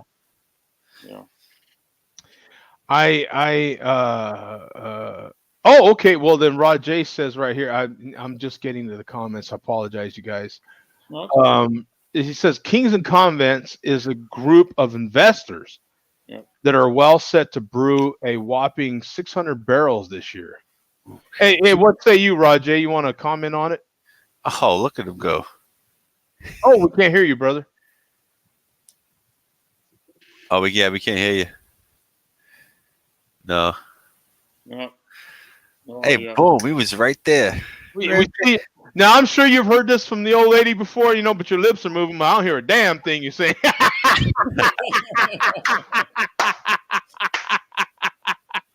Oh, man, I got to get another one of those hot. I'm sure she now. Yeah, we can hear you now. You got the floor, brother. What's going on? Well, I was just jumped on here a second ago. I saw you guys talking about. I actually ran a story on that earlier this week on my channel. But yeah, so Convicts and Kings, they're out of Chicago. They got a spot in Chicago. Apparently, they have a spot also, I think, in Wisconsin. Basically, a group of investors got together. The way it actually broke, one of the guys that's the CEO was on a golf course with one of the guys from Constellation. Asked them what they were going to do with Ballast Point. Kind of like, what do you mean? He's like, well, we may want to buy it. Freaking golf course deals, right? Right. God almighty. So the conversation kicked up between them, came back, he got his buddies together. They run but not my words, but what friends have said in Chicago, little shithole type brewery up there. They're set to make just over 600 barrels this year. It's a lot. Yeah, right. 600. They must be Not making, 1,000, but just 600. they must be making some good beers, though. Yeah, no, nobody likes their beers that much in Chicago. Really? Yeah, it's just that they're kind of investors that toil around with breweries, so it's like a toy for them, is what I've been told. So essentially, they made the offer. The offer is less than $1 billion. So Constellation, I think, is redeemed, getting back some of the funds they lost on Ballast Point. Then they're going to go ahead and bring out their beers in the Convict and Kings brewery space, and then in the Wisconsin, and then they'll still have everything in San Diego, but they're going to also put some of the Convicts and Kings beers out there. Don't know if they're going to sell or not, but anyway, they'll have their stuff, and they'll be kind of still working with it and telling the people, don't worry about it. Everything is still good, blah, blah, blah. So it's going to be interesting to see how it plays out. But here's the thing. Because they were bought back by Convicts and Kings, technically they're going to be going back under a craft beer type status. So when they were under Constellation, they weren't considered craft beer anymore, Right. and they were excluded from like craft beer festivals, all that kind of stuff. They actually have the opportunity now going back to a lot of those things. And the investors say they do want to bring the style back up to being a craft beer type thing. So we'll see what happens. Yeah, but the beer, I mean, their beer has still been phenomenal, man. So what has their sales been doing, Rajay? Has it been going up or going down? Going down. So that's what I was put that comment in there. They actually, for this year, are on pace to make 200,000. Last year was 400,000 in barrels that were being done. So they've kind of died off a little bit there. They're getting pulled from a lot of places, from people that I know that have stores and stuff. They're not getting them in as much. You're not seeing them as much on shelves. There's a reason for that. People aren't buying them. And I think the price point is the thing that hurts them. And like Tom hit on the key point. Like for me, the Ballast Point that I actually drink when I do drink is usually Victory SC.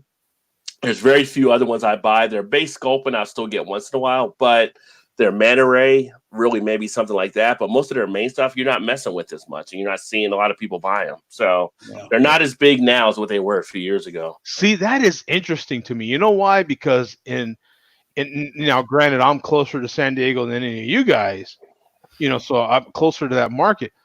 Now, Ballast Point, I think, benefits from being in one of the largest beer markets in the country. And out this way, their beer is still reasonable. You see their beer everywhere here. I mean, everywhere. You can buy Ballast Point everywhere and for reasonable prices, man. Yeah. I actually think that Ballast Point is in the worst market in the country because California has so many local breweries. Yeah, but they're a big fish. They are a big fish with a big name. Are you going to go a mile down the road to a brewery and get something fresh? Or are you going to go to the store and get some Sculpin that could be 3 months old, 2 months old? Now in this area, you can get fresh stuff. Oh, see, I can't get fresh Sculpin at all. Yeah, it's you know what I'm saying? So when you're already in that market, and that's what Earth is. Now, Earth isn't in San Diego. He's a couple hours from there. And Earth gets stuff that we can't get. Right. That's the point. They put their stuff in many different other breweries and tap houses, and you can't get it outside of California. And California's a flipping humongous market. So you know what I'm saying? Just like to my point, at Four Peaks, you guys have never had it. It's a flipping humongous brewery, and it literally lives in Arizona. It's flipping huge. I mean, their sales are, breweries would love to have this kind of market share. A craft brewery would love to have this kind of market share. And now, with AB InBev buying, I think, half, they're now benefiting from the distribution. But that one beer, Kilt Lifter, is literally 60%. That one, they don't have variants of Kilt Lifter. Wow. It's that one beer. Is 60% of their sales. That's incredible. Scottish ale in one of the hottest states in the country. Wrap your head around that. You will find Kilt Lifter. I don't care what podunk bar you go to. You will find it. It will be in your. I don't care what gas station you go to. I don't care where you buy your beer. You're gonna find Kilt Lifter there. It is that dominant here. It is. Do they ever do it on nitro? Have you ever had it on nitro? I've never. No. Had it's lit. You, Tom. I'm telling you, you can count on it. You can count on Kilt Lifter. You know what I'm saying? It's gonna be the same. I can go right now down the street to Applebee's. It's gonna be the same. I can get a 22-ounce pour of Kilt Lifter right now. I bet you it'll be $4. Nice. Yeah. Honestly, I go to Applebee's, get some appetizers. I haven't been in a long time to get some apps. Dude, apps at Applebee's, man. I'm telling you, bro. Been Applebee's in a long time. But the funny thing about this, like, so this is just one of the few that have just taken place here in the last month or so, really. So before you had the Ballast Point, you guys had the New Belgium, right? I don't know if you guys talked about that, but the New Belgium, they got sold within a few weeks ago over to Kirin out of Japan. Yeah, we did. Then 2 days after Ballast Point, you had Anderson Valley that just got We didn't sold. talk about that. I saw you comment. Anderson Valley. Yeah, so Anderson Valley is now under a winemaking group, wine and beer making group out of California who has basically been doing it for like 15 years. But they just bought Anderson Valley over. So there's some interesting deals being done out there right now. I have heard of Anderson Valley though. I might have even had some of their stuff. You've heard of Anderson Valley, haven't you, Mark? Yeah, I've had. Oh yeah, it's a brown ale. They have a good brown ale, I think. Yeah, they have good goes ales too, and Yeah. they do a pretty good operation.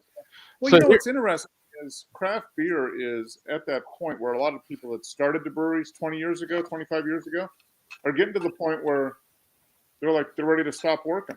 You know, they're getting into their late 50s, Yes. late 60s, and they want to cash out. And the only way to cash out is you got to either sell to the employees, you got to sell to somebody else. Right. How are you going to get the money out?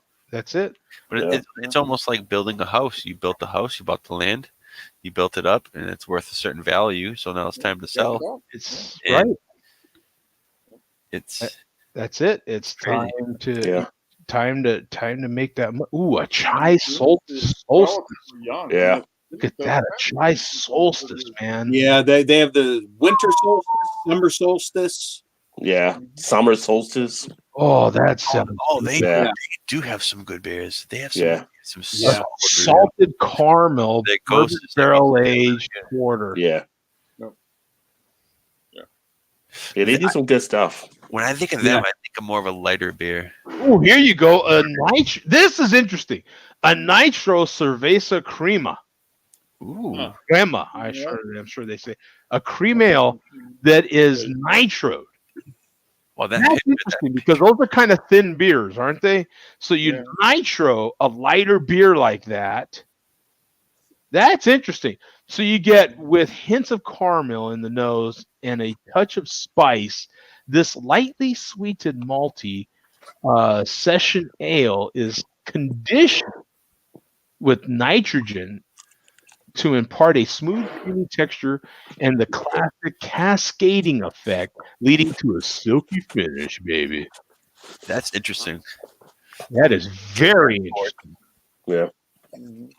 Oh, I love that glass. I have one of those. Nice. I think they need to serve. I don't know about you guys. Whenever cerveza, I like them a nice little triangle piece of lime. You know what I mean? Oh, bro! I have some lime.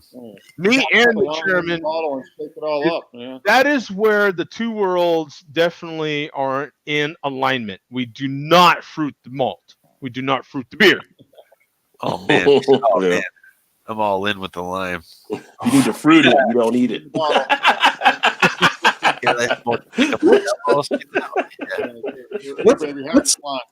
What's the name of Anderson Valley's? Is it Barney Flats Oatmeal Stout? Is that you got it, brother? Yeah, Barney Flats. Yeah. Oh, that's great. That's a good but but to give you a little, I'm gonna jump off because I'm gonna finish eating my chicken wings. I'll eat my chicken wings on the camera. Oh yeah, I'm not bringing a mukbang video. But to give you just one more tidbit out of that, not to make it all bad news. Wait, hold on. Are you washing it down with a $2 beer? I got beer deals today. I'm not gonna lie to you. I mean, if you want me to explain a few of the ones I got today, I'll give you that real quick. I'll give you the Rajay bullet point quick little adventure that we went on today. Please so, do. Decided to run out to a couple stores today, just to kind of see what they had. Got to the one store. I got a 2018 BCBS Elijah Craig 32-ounce crowler For $4.99. Let's not be that crazy, Tom. I mean, Mark, it was $5.99. It was a 32-ounce crowler, $22. How'd you get a crowler of Bourbon County? That's what we got. That's what we got going on. No. That's not just a regular crowler. That is a special. That's a 32-ounce crowler, Elijah Craig barrel from last year. Yeah, that was a special version, too. That wasn't some BS version. You know how much a bottle of that probably was when it came out? It was like $30, $25. Yeah. I know some people. They have like 2019 right now. They have the cherry one and the coffee one is $25 for Yeah. ounce. Yeah. Lady at the register looked at it like twice. Like, I'm like, yeah, it's a special back there. Keep going right. with the deal. Okay. I'm almost there, man. I got that one. Went to two different spots. Went to the other spot. Worldwide Stout, $7.99 a bottle. So nice. No, sorry, not regular Worldwide Stout, vanilla oak aged. Yeah, thank you. I never had that one. Yeah, you had a couple of those. Evil Twin, even more Cocoa Jesus. $4.99 a pint can. Grabbed a couple of those. Couple other new Evil Twins that came out with. There were IPAs. Forgot the name of the series. Oh, I might. Do I have it here? Actually, 7 letters, Rod. You suck. Let's see here. Yep, he's sucking on those bottles, right? In a minute, yeah. Sucking down those bargain beers. The Cocoa Jesus. There was some other one I got there, like $8.99. That was a regular type thing. That was just a regular. Just another The Omnipolo. You know the Omnipolo, the pecan thing with the smile on the face. 2 of those, like $4.99 each. This guy. Oh, that's kind of. I think is that normal? I thought they were more than that, but they had them on special for $4.99 each. I got you. And then I ended up picking up, and it wasn't anything really special, but I didn't know the G13 to 420 from Sweetwater. They have a chocolate strain. Oh, yeah. I grabbed that one today. I had that on tap yesterday. It wasn't that bad. And then, the rest were regular stuff. I got to distill a midnight lager because I wanted to try to see what that was about. Oh, I did get a Prairie Ale for like $3.49 a can, which is something you rarely see for Prairie artisanal. All right, go eat your chicken wings. But just throwing stuff there. But and the chicken wings I got on discount. You know what I'm saying? Yeah. But I was going to say, away from the breweries being bought, we did have the reemergence of another brewery that's coming out. At Bum, you'll probably see it in your state because your state's one of the 3 states running with it now, and that is Green Flash. So Green Flash is starting to come back out again with stuff. Pennsylvania is one of the states there. They're trying to reemerge some things and get the flow going again and fight their way back out. I guess it was like Chapter 11 they were in. So you may start to see Green Flash pop up in some spots. And actually, Tom, you may get it too because I think Massachusetts, Pennsylvania, and I forgot the other state are the first 3 states where they're more distribution out. You know what's funny, there's so many places around here that have old stuff on the shelves. Mm-hmm. Those places, Green Flash hasn't even yet disappeared from those shelves. Yeah, Green Flash doesn't. Yes, some of the old Green Flash is still sitting there for me. Yeah, there's still Green Flash is still hanging around here in some places. So it hasn't even had a chance to make a comeback. I think it's their bottle sizes. Well, and the prices that they're charging for those, like the 16.9. You know what I mean? It's like, and then they charge way too much. Oh, maybe it's just me, but I think they were I see them and Stone were kind of the same thing, where they gotten so good and big early on that they kind of just rested on their laurels. And everybody kind of passed them up, and then they kind of didn't catch on quick enough. Stone caught on and started redoing some of their stuff, and they actually indicated things they put out like, "Hey, we're redoing things on the line and stuff," because they were realizing people were skipping over them because they weren't wowing people anymore. I just think Green Flash fell behind. What has Stone done in a while? I mean, really, what does Stone do that you're like dying to get? Well, that Woo Stout was damn good. I had that one. I had one of those. Yeah, it was. I mean, And then Coca Vesa does a pretty good well, job. okay, okay, all right, yeah. That's the They do latest some good brews. must-have You know what? They came out with Chocovesa now a couple years ago, Yeah. and they have ran with that like it's that one from Ballast Point. They were the first Sea. fast Yeah. brewer to make a hit with Mexican chocolate stout. And now everybody has a variant of some Mexican stout, some Mexican beer. And unfortunately, as much as I love Choco, and still did, I bought a 6-pack this year.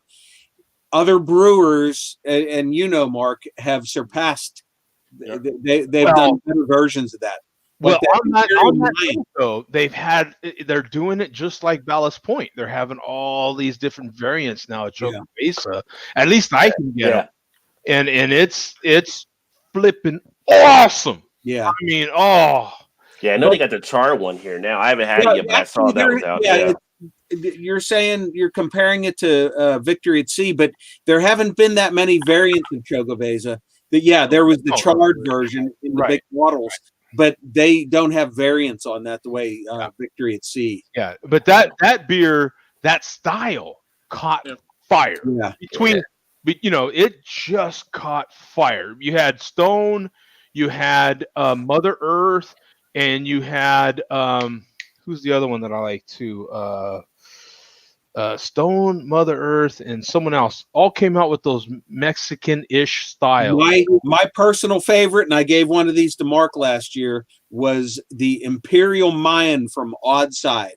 Odd Side Ales. Yeah, they're doing good stuff. Yeah. I loved the Imperial Mayan was my all-time favorite. I'm sorry, it was the peanut butter. Mother Earth had the peanut butter, of course. Now I haven't had one this month, so I'm due to have one on the show here. The peanut butter Victory at Sea is pretty good. Yeah. The peanut butter from Mother Earth. I'm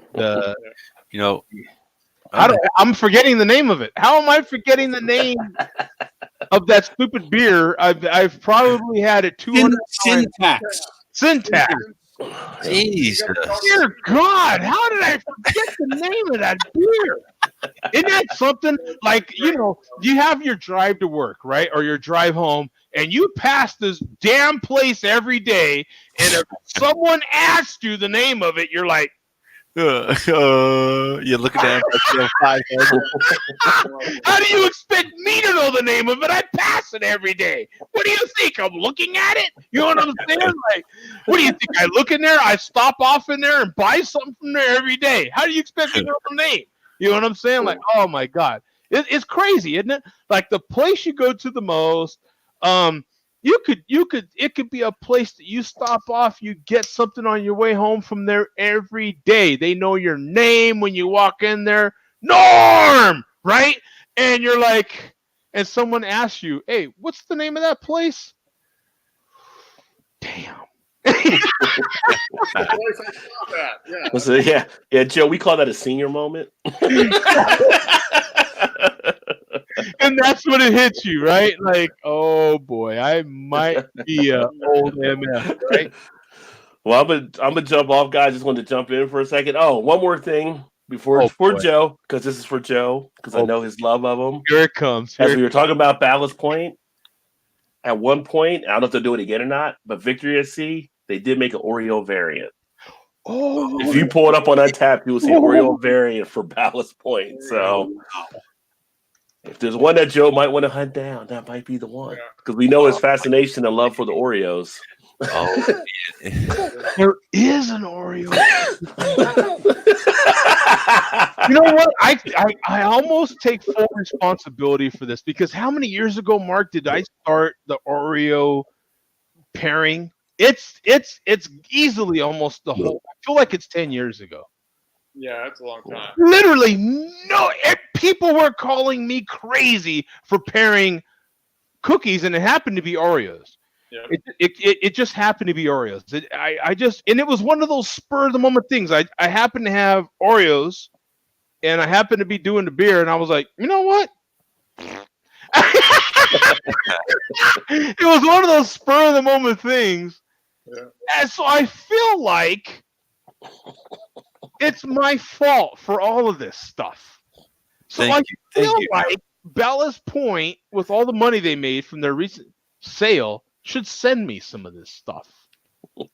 You know, like I feel like they should do that. So there's 1,454 ratings on here. One in the last 30 days, 10%, no IBUs, and it still gets a 396, man. I honestly think the regular one probably gets higher than most. So in the same way of yes, Virginia, there is the Santa Claus. Yes, Joe, there is an Oreo beer. There is the Oreo beer. We have to find that Oreo beer. We have to find this one. Now, how about a peanut butter Victory at Sea made with peanut butter Oreos? Ooh, That would be interesting. Or a peanut butter. No. The peanut butter variant of the Victory at Sea, made with strawberry something or other, right? So it's like peanut butter and jelly sort of meeting together. Well, they do have two different peanut butter variants with Victory at Sea. One is peanut butter. One is peanut butter cup. Peanut butter cup. Ooh. And I had the pleasure a year and a half ago of having the peanut butter cup on draft, and it was absolutely incredible. Oh, I bet it was. Oh my God, it was so good. You know what? This show's damn near over because I am gonna have to get out of here. You know what? I'm gonna have to. You know what? Because I got to get on Grubhub and order. Like, dude, I gotta get something to eat too, man. I got to get Taco Bell. I swear to God. What does Taco Bell have going right now with rolled taco combination sort of deal? I saw it during the flipping Oklahoma game.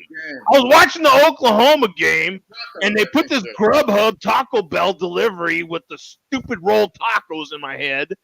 God damn it, live Moss. Right? You know, I mean, what are they doing? You know what I'm saying? They already know I'm a fat guy who's addicted to these. Joe, the friends roll through. They got it's feed them chicken titles party packs. Do you guys have any of the cantinas near you yet? Yes, we have. Yeah, with the margaritas and the beer in there. I have not been there. Thanks for reminding me, Tom. Yeah, appreciate it. Rod J. Sorry. Yeah. With Taco Bell dreams here. Oh man, so Joe. So here it is. I'll share the screen. In my area, Taco Bell, get it on your first Taco Bell order of $12 or more, free. Here it is. Roll call. Nice. I love that.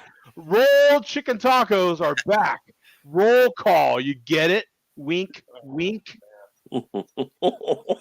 It's like Mark did that for him or something. Like Mark hooked him up on that deal. Roll call. Rolled chicken taco combo. So you get 4. Looks like 4 in the picture at least. You know how those photographers do trick photography, though. They're showing 4, but it might not be 4 taco. You might get 3. Isn't a rolled taco just a taquito? Word. Isn't it? Isn't it just a taquito? I mean, it was a taquito my whole life. Yeah. Now it became rolled taco. It looked like the same damn things I see at the 7-Eleven spinning around. Right?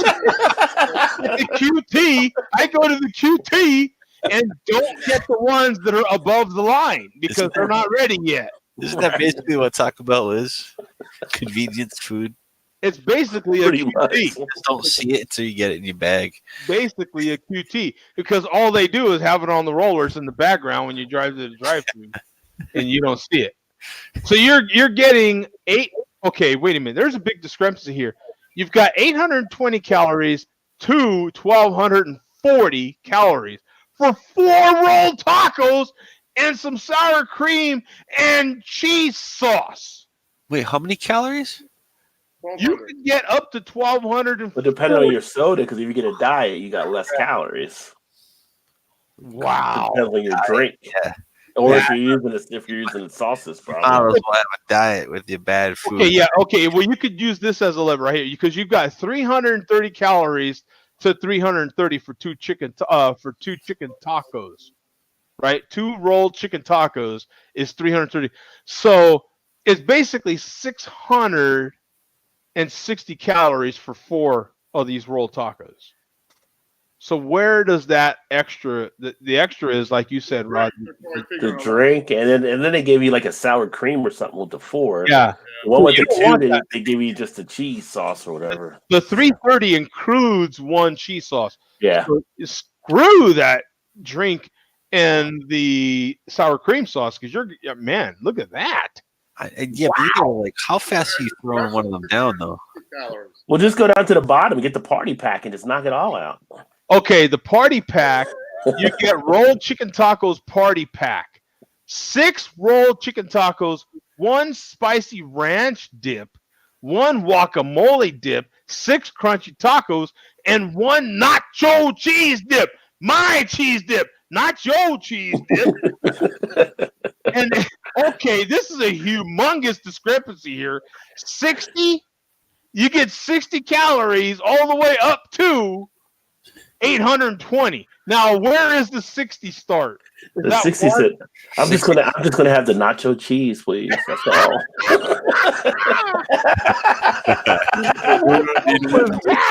You're 60 years, John. You can do a like, what's happening there that you're gonna get like 60 calories from anything at Taco Bell? I mean, that's got to be literally It's just like a fire sauce. You open up a fire sauce. There you go. Just packets, please. One packet of the fire sauce is 60 calories. Yeah. One hot, one fire, please. What could you possibly get for 60 calories? You know what? That is the lowest amount of calories on this menu right now. Is that 60? I don't know where they calculated that from. It can't be a vegetable because vegetables really aren't. It's got to be one of the sauces or something. Yeah, it's one of the sauces. That's hilarious, man. Like, who's just going to drink a sauce? Okay, but check it.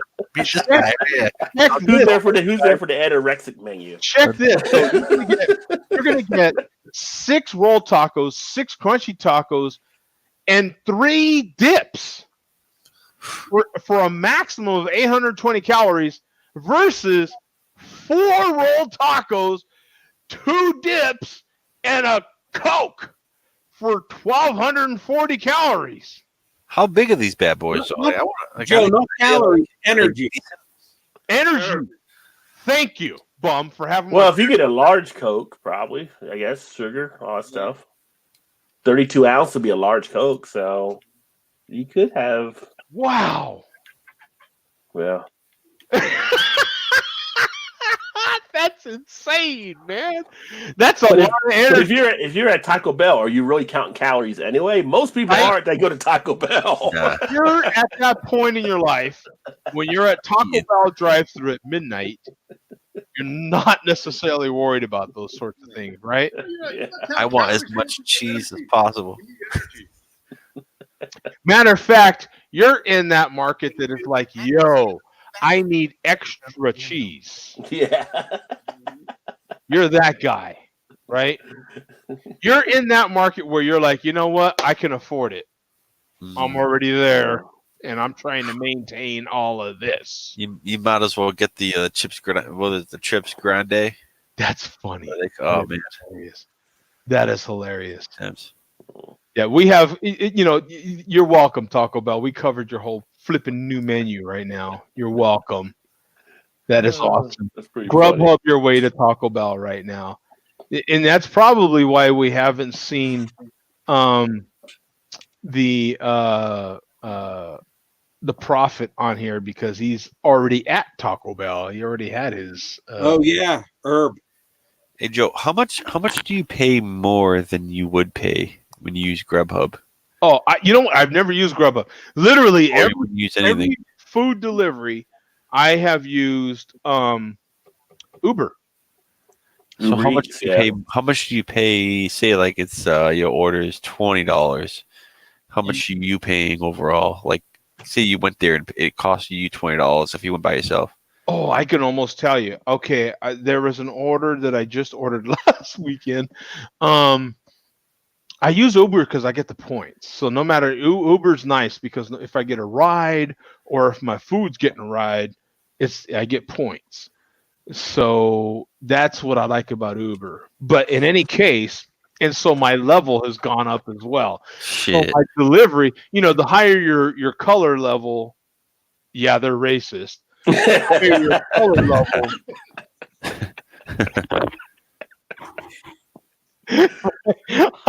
I know they're trying to make it like they're not racist, but they are racist because you get color levels on this bad boy. So the higher your color level, the higher your overall delivery discount, right? Which makes sense. So that's why I use Uber. So if something is Uber delivery, I'm likely to get it. I have not used any of the other deliveries because of that. Uber has, you know what I'm saying? So whether I'm traveling or not, there's the prophet, baby. He's in the house. I'm here. Laugh out loud. That is hilarious. The herb prophet hears all, sees all. Yeah, baby. All you got to do is mention smokes all. You mentioned Herb, and he's there, baby. That's man. I'm thinking about Herb right now. He just influenced me. Bat signal, baby. Yeah, it's the big bat signal in the sky. That's hilarious. Did you hear about I'm sorry, I'm cutting you off, but did you hear about Willie Nelson trying to? He said he's gonna. Willie Nelson. Oh yeah, is he identified with a lot of? Is he like Billy D? Does he use he and she and all? Oh, that's what I'm going to ask you because I missed the Billy D report earlier. Yeah, Willie, because it has an IE, right? Oh, Rajay, you didn't hear. So last week we broke it here on Share Beer Show. Billy D identifies as multiple pronouns now. And that was on the IBGT.UFLMNBC. Yeah. .org. Yeah. The gender fluid thing, right? He said that she's gender fluid now. Yes. But now he's come back and said, I don't know what I was talking about. Like he was confused. Yeah, he came out with reports that he was confused. He didn't know what gender fluid meant. Oh, no way. Oh, man. Oh, thank you. Thank you. He came out with Londo goes one way or something. Is he drinking too many 40s? Londo carries the lifesaver. I'm looking. He's 82 years old. Yeah, maybe dementia's starting to set in. He didn't think he fully understood what it meant by gender fluid because he's released statements about it now. Oh, he did! Nice! Oh my God, this is great. This is awesome. Billy D. Williams says his gender identity comments were misunderstood. What do you mean?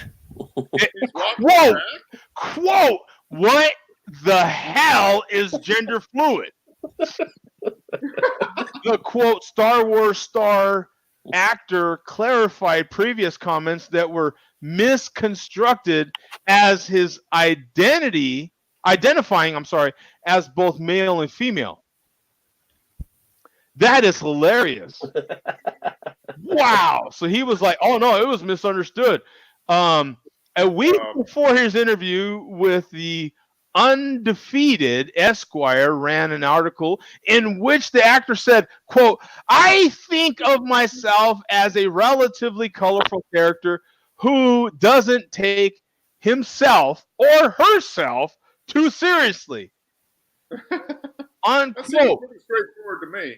That's very straightforward. Williams then added, quote, and you see, I say himself and herself. He made it a point to say himself or herself because I also see myself as feminine as well as masculine, unquote. Yeah, but but go down to the other paragraph where he tries to. Was the person asking the questions a female or a male? Because maybe he was trying to Here's the key part. Williams told the Undefeated that he was referring to, quote, men getting in touch with their softer side of themselves, unquote, and pointed to the work of Swiss psychologist Carl Jung, who theorized in the earlier 20th century that both men and women have, quote, anima and animus, unquote, which are masculine and feminine consciousnesses and subconsciousnesses. How many letters in that? 1, 2, 3, 4, 5, 6, 7, 8, 9, 10, 11, 12, 13, 14, 15, 16 letters in subconsciousnesses. Makes me feel real consciousnesses. Quote, so that's what I was referring to. I was talking about men getting in touch with the female side of themselves. I wasn't talking about sex. I wasn't talking about being gay or straight. Not that there's anything wrong with that. Not that there's anything wrong with it. People should read Zhang. I mean, it would mean an interesting education for a lot of people, unquote. He told the Undefeated, further clarifying that, quote, he identifies as a man, unquote, and that he is, quote, not gay, unquote. Not that there's anything wrong with that. Anything at all wrong with it. Not that there's, thank you, Roger. Roger just brought a whole new light to this, man. That is awesome. That I didn't realize that he literally came back a week later and clarified his comments. Yeah, somebody tell you, you know what they said about you, Billy? They said what? No. So what say you, bum? The Billy D. What quote does Billy D actually have for us? Well, we brought him back. He's got a prepared statement that I'll give you a sneak preview to be released next week. No, just kidding. I actually am gay. No, Billy D actually has 2 weeks to prepare a statement. No, that's right, 2 weeks. Yeah. So next week. So he can retract it and then retract his retraction. Yeah, he can retract. So a lot can happen in this next 2 weeks before Christmas. Now, you know what? In all honesty, all seriousness, that's the way the press is now. Mark, you'll be able to identify with this. Pete Townsend from The Who. Whoa, Mark, whoa. Mark,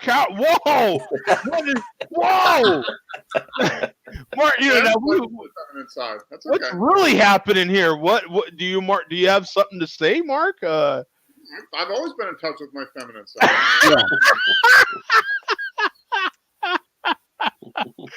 Yeah. He's in touch with their feminine side, right? Go ahead, Bum. What were you going to say? That's the way the press is nowadays. Pete Townsend, the guitar player from The Who for the last 55 years, who oddly enough did make a statement about 20 years ago, an off the cuff statement that said something like, "I know what it's like to feel the emotions of a woman because I am a woman." And Pete makes these outlandish statements, and it got a lot of press, blah, blah, blah. But anyway, a couple weeks ago, Pete, in an interview, because The Who has a new album out, him and Roger Daltrey, the singer. And a book, no? Don't they have a book too? Or no, there's a new album out. Pete wrote a book like 10 years ago. Okay. But Pete, in his interviews, said that as far as The Who's drummer and bass player Keith Moon and John Entwistle were concerned, and that's the classic rhythm section from that great rock band, he said he's glad they're gone. Ooh. And he said it offhand, and he meant it from a discipline standpoint. They were great musicians. Those guys made them the greatest rock and roll band in the world, but they were as great as they were very undisciplined. So Pete made an offhand comment. I'm glad they're gone. It's so much easier to play on stage live now with professionals. And the press ran with that comment. And I'm sure you saw it, Mark. The quote from Pete on Keith Moon and John Entwistle, "I'm glad they're dead. I'm glad." Whoa! Yeah, but he did not mean that. Unfortunately, it's like throwing dynamite. Horrible the way that the press, and especially in the age of the internet, the way people run with things now. Yeah. So in Billy D's defense, in all seriousness, all kidding aside, I could see where Billy D. Williams would make a statement like that, and people just run with stuff and turn it into clickbait and misleading headlines. Yeah. Well, especially the LGBTQFG LMH, community, because anything, any star like that comes out in any sort of favorable way, they're gonna run with it. There's always somebody that's gonna jump on what you have to say. There's always going to be a group of people that will jump on you now.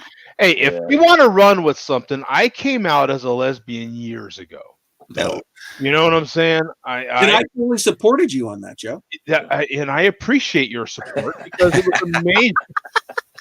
It was a major thing to come out as a lesbian. I like it as much as the next girl. That you do. And then, if there's any other girls out there that would like to take me up on my lesbianism, you just let me know. I can be reached at joedreviews@gmail.com.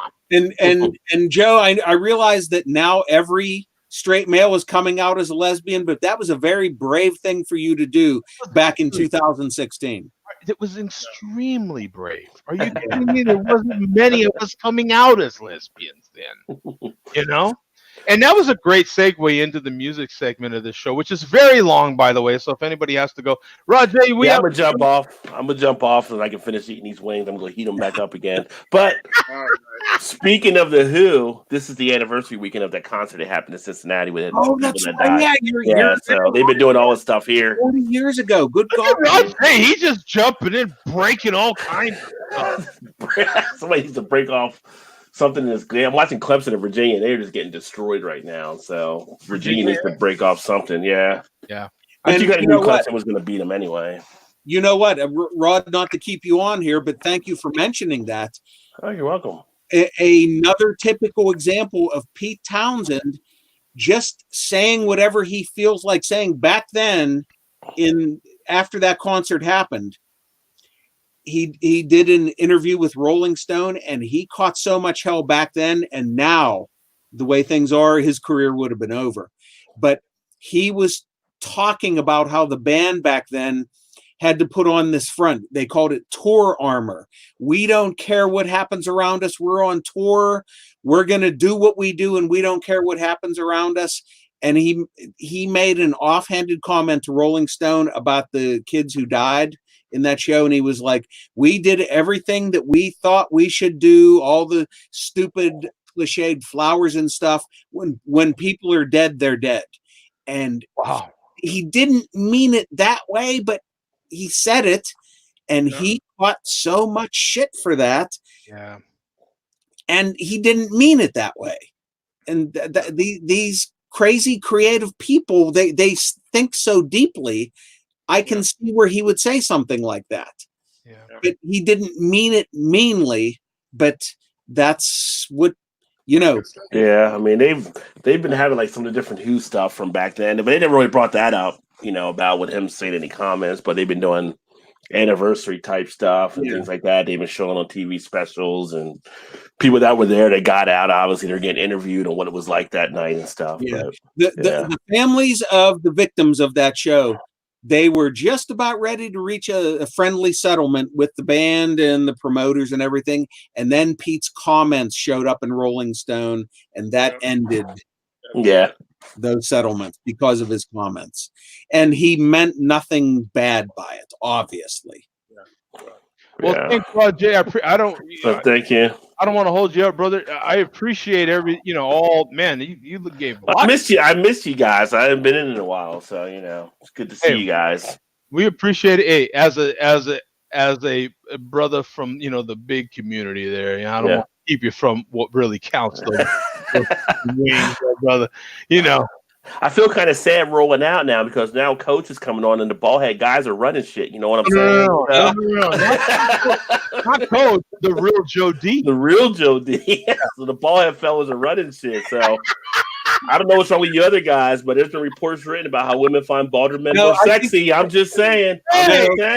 The ball-headed guys are still in the minority here. The facial hair guys are right now. You've got it's 50-50 right now. So the minute you jump out, Roger, we're outnumbered, man. If you pull up a cosmopolitan, ball-head men with dad bods, they're getting the ladies. That's all I'm saying. All right, guys, I'm out. All right, man. We'll see you. See you, Rod. Awesome, man. Love that guy. Absolutely. Facial hair guys are still in control, even with Rob leaving. That's right. Yes. Whoa. Hey. Yeah. That's one. Yeah. One up that we got on. Yeah. On my. It's so on the music front. You got anything, Mark? Or Yeah, I'm sure Bum has seen my T-shirt. I saw it. Yeah, I've been watching it the whole show. I could just tell from the graphics. Obviously, you're The flexing. rocket science T-shirt from Bella Fleck and the Flecktones. So we went to the concert last Wednesday, so the night before Thanksgiving, and yeah, unfortunately, they're not coming here on this tour. Yeah, I was just taking a look at their tour page, and they're not coming anywhere near Pittsburgh. But it was a good show. We had it was in Symphony Hall, and we were sitting in the balcony, so we were getting some reverb from the back wall, so the sound wasn't as good as it could have been. We're getting yeah. But man, what performers! Absolutely incredible. It was funny. The first song, I don't know what they came out and were just doing some like freeform jazz was their opening piece, something. And my dad leans over to me and he goes, do they have backing music or something? And I'm like, no. He was wondering where the drummer was. Yeah. And I said, he is playing the drums and he's playing three parts, one guy over there. And then Levy on the piano is playing three. He's doing the harmonica, he's doing the piano, and he's doing the vibraphone or something. Yeah. I mean, yeah. So four guys on stage were playing basically six parts all night long. Yeah. So fantastic musicianship. They played Flight of the Cosmic Hippo. They played a few pop, but most of the stuff was just jams. They were just like avant-garde jazz jams, which Pam, I think mostly like. My parents were a little confused by it. Oh, I'm sure they were. But they appreciated the musicianship. I mean, they're like, wow, it's really incredible. Yeah, well, the first concert T-shirt I bought since the Black Sabbath Blue Oyster Cult concert I went to in '79. So wow. You got that old T-shirt, Mark. But the drumatar was awesome. I mean, so talented. Yeah. And, And Victor Wu 79. You're not that old, Mark. Yeah. On the encore at bass, it just blew me away. I mean, absolutely fantastic. Yeah. Yeah. For any, we've covered them on the show before. My time at their concert, I personally have been a fan of these guys for 30 years now. Bela Fleck and the Flecktones, check them out anywhere you can watch or listen to music. It's bluegrass, jazz, funk, banjo led. Yeah. Bluegrass, jazz, funk. If you've ever heard of that genre. Yeah. Well, they invented it, I think. Yeah. And, but on the other music news, I got this. The new remaster came out last week. 1999. How much do you enjoy Prince? Honestly, how do you really? I like 1999 was a popular song when we were in college, so I do get a lot of that. I mean, I enjoy that. What's cool? I mean, he's a musician. Yeah, he was. He could play I'm everything. doing that. Yeah. But the vinyl is purple, right? It's purple vinyl. Yeah. And it came with the download code and everything. So it was a new release, remastered by Bernie Grundman. If that rings a bell, Joe. He's one of the better remastering engineers. So I was figuring it was like $27. Yeah, I had an opportunity. On Black Friday there was a lot of fantastic deals on vinyl, and there was.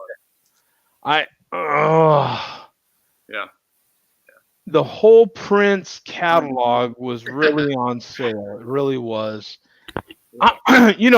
Unfortunately, with Prince passing away, made me really think about Prince. I can appreciate him as an artist.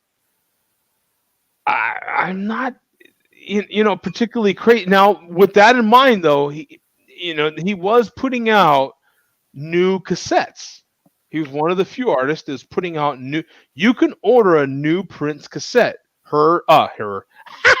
He's dead now. He can't necessarily identify as a female, but you have Prince and Taylor Swift and a few others that are putting out new cassette tapes.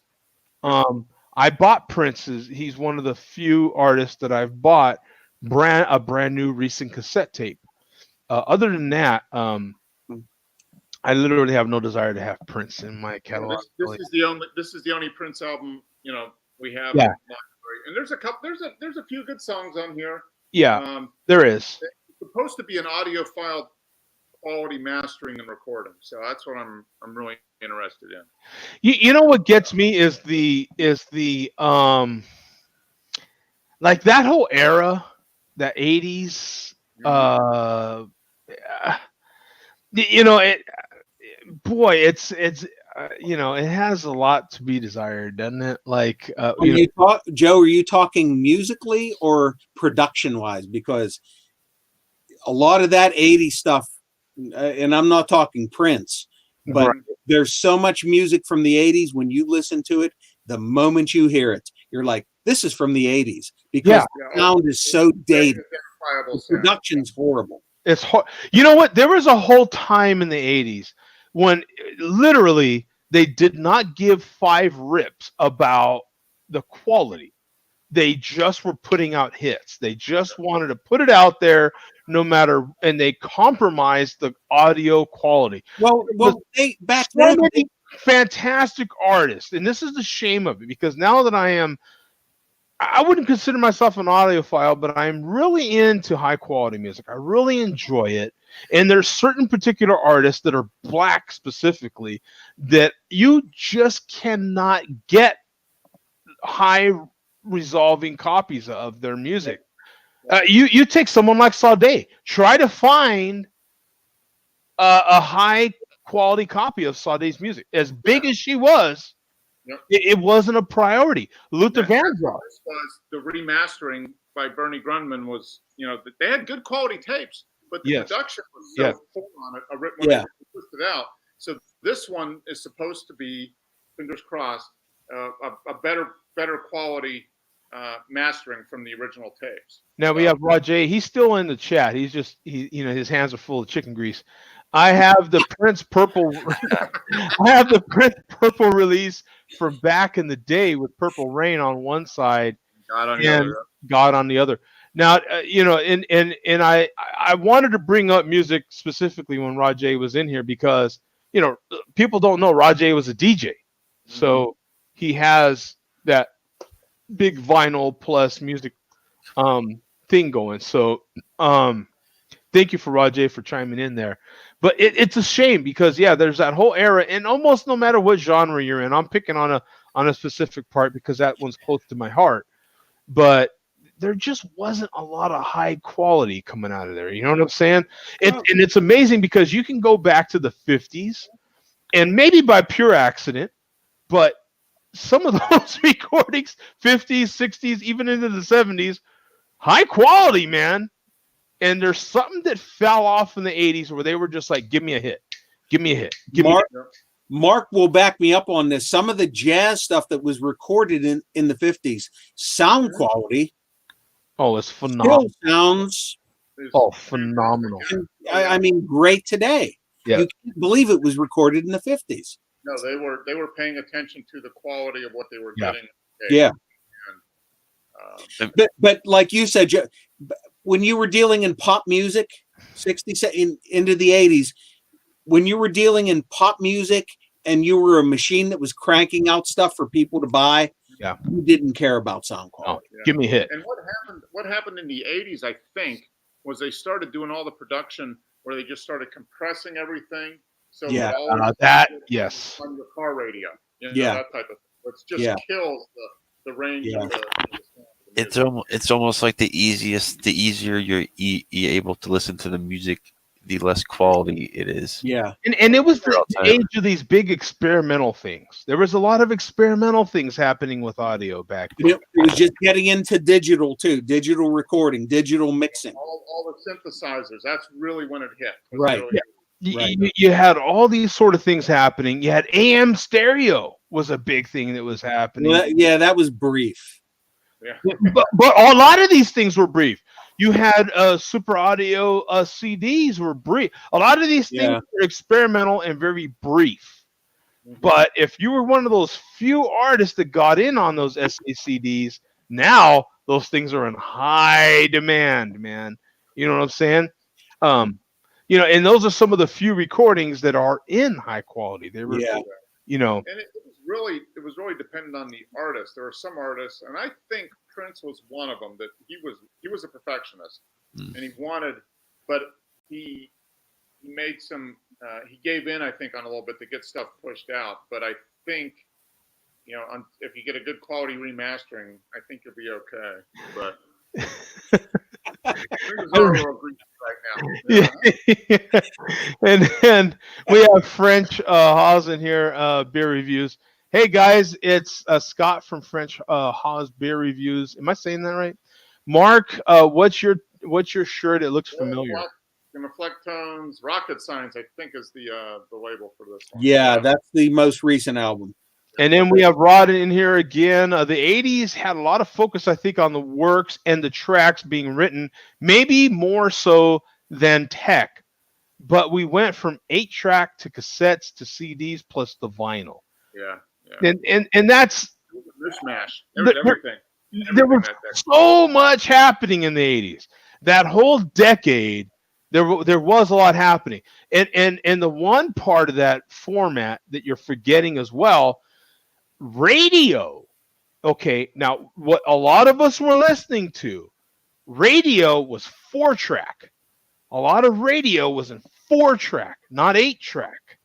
So they were playing, you know what I'm saying? So a lot of what we were hearing was 4-track singles. And I happen to know this because I had 2 people insanely close to me that were big-time LA radio DJs. Some of my background is in radio, is in music as well, and I just from background knowing people that were in it, and some of the people that were close to me, big-time LA radio DJs. I have someone very close to me who's still kind of into radio and audio, believe it or not, but doing voiceover and all these sort of things. Yeah. Anyway, but but there was a lot of different of these experimental formats that were being played around with, and it was like, it was the whole Betamax VHS thing, and what's gonna stick. There was a lot of things that were happening, even into the late 80s, where you had Laserdisc into the video, and there was different formats in the Laserdisc as well. I still happen to have a Laserdisc player from those days that's 30 years old, trust me. So it was a very interesting time. And then into the 90s is when, okay, this is what stuck. And if you remember, Sony was so humongous back then. Do you remember, like, Sony? You can't even describe how big Sony and the Walkman and everything was. And Sony was so dug in about what they wanted to use. They had their own proprietary formats. They were adding to the complication. They still do to a certain extent. Yeah. Sony still they still stick to that. But it is pretty amazing what they still try to stick to. Let me see. We have Rajay in here again. Oh, okay. Well, we have a French in here saying, "Hey there, Rajay," and then Rajay Thomas Dolby was so huge when he was launched the Dolby sound. Yeah, absolutely. He was. It's still big. He's still big. I mean, he's evolved the Dolby sound, and as far as cassettes go, you've got to get one of those decks from back in the 80s into the 90s in order to get some of that Dolby noise reduction, because it doesn't exist anymore. And I know that from being a guy that's into cassette. I'm still into that part of the analog, and it's a lot of people. If you're into vinyl and you like vinyl, I like vinyl. Mark's into vinyl. We have Bum who's slightly into it. He doesn't play as much vinyl, but he likes vinyl. Dabble. And if you're into vinyl, which means you're into analog, boy, what the gratification you will get from cassettes, from tape, is insane. It really is. All the different quality of tape. And if you have an older deck, like I happen to have, that was, from that late 80s, early 90s period where they were making really good decks and a lot of that really good Dolby noise reduction, it is amazing the quality you can get from those things. It really is, without all the snap, crackle, and pop that you get from vinyl. It's pretty cool, But we have Joey in here. Some of those '80s music videos were also poor quality, and you remember that. I remember. I want my MTV. I want my MTV. That's how MTV started.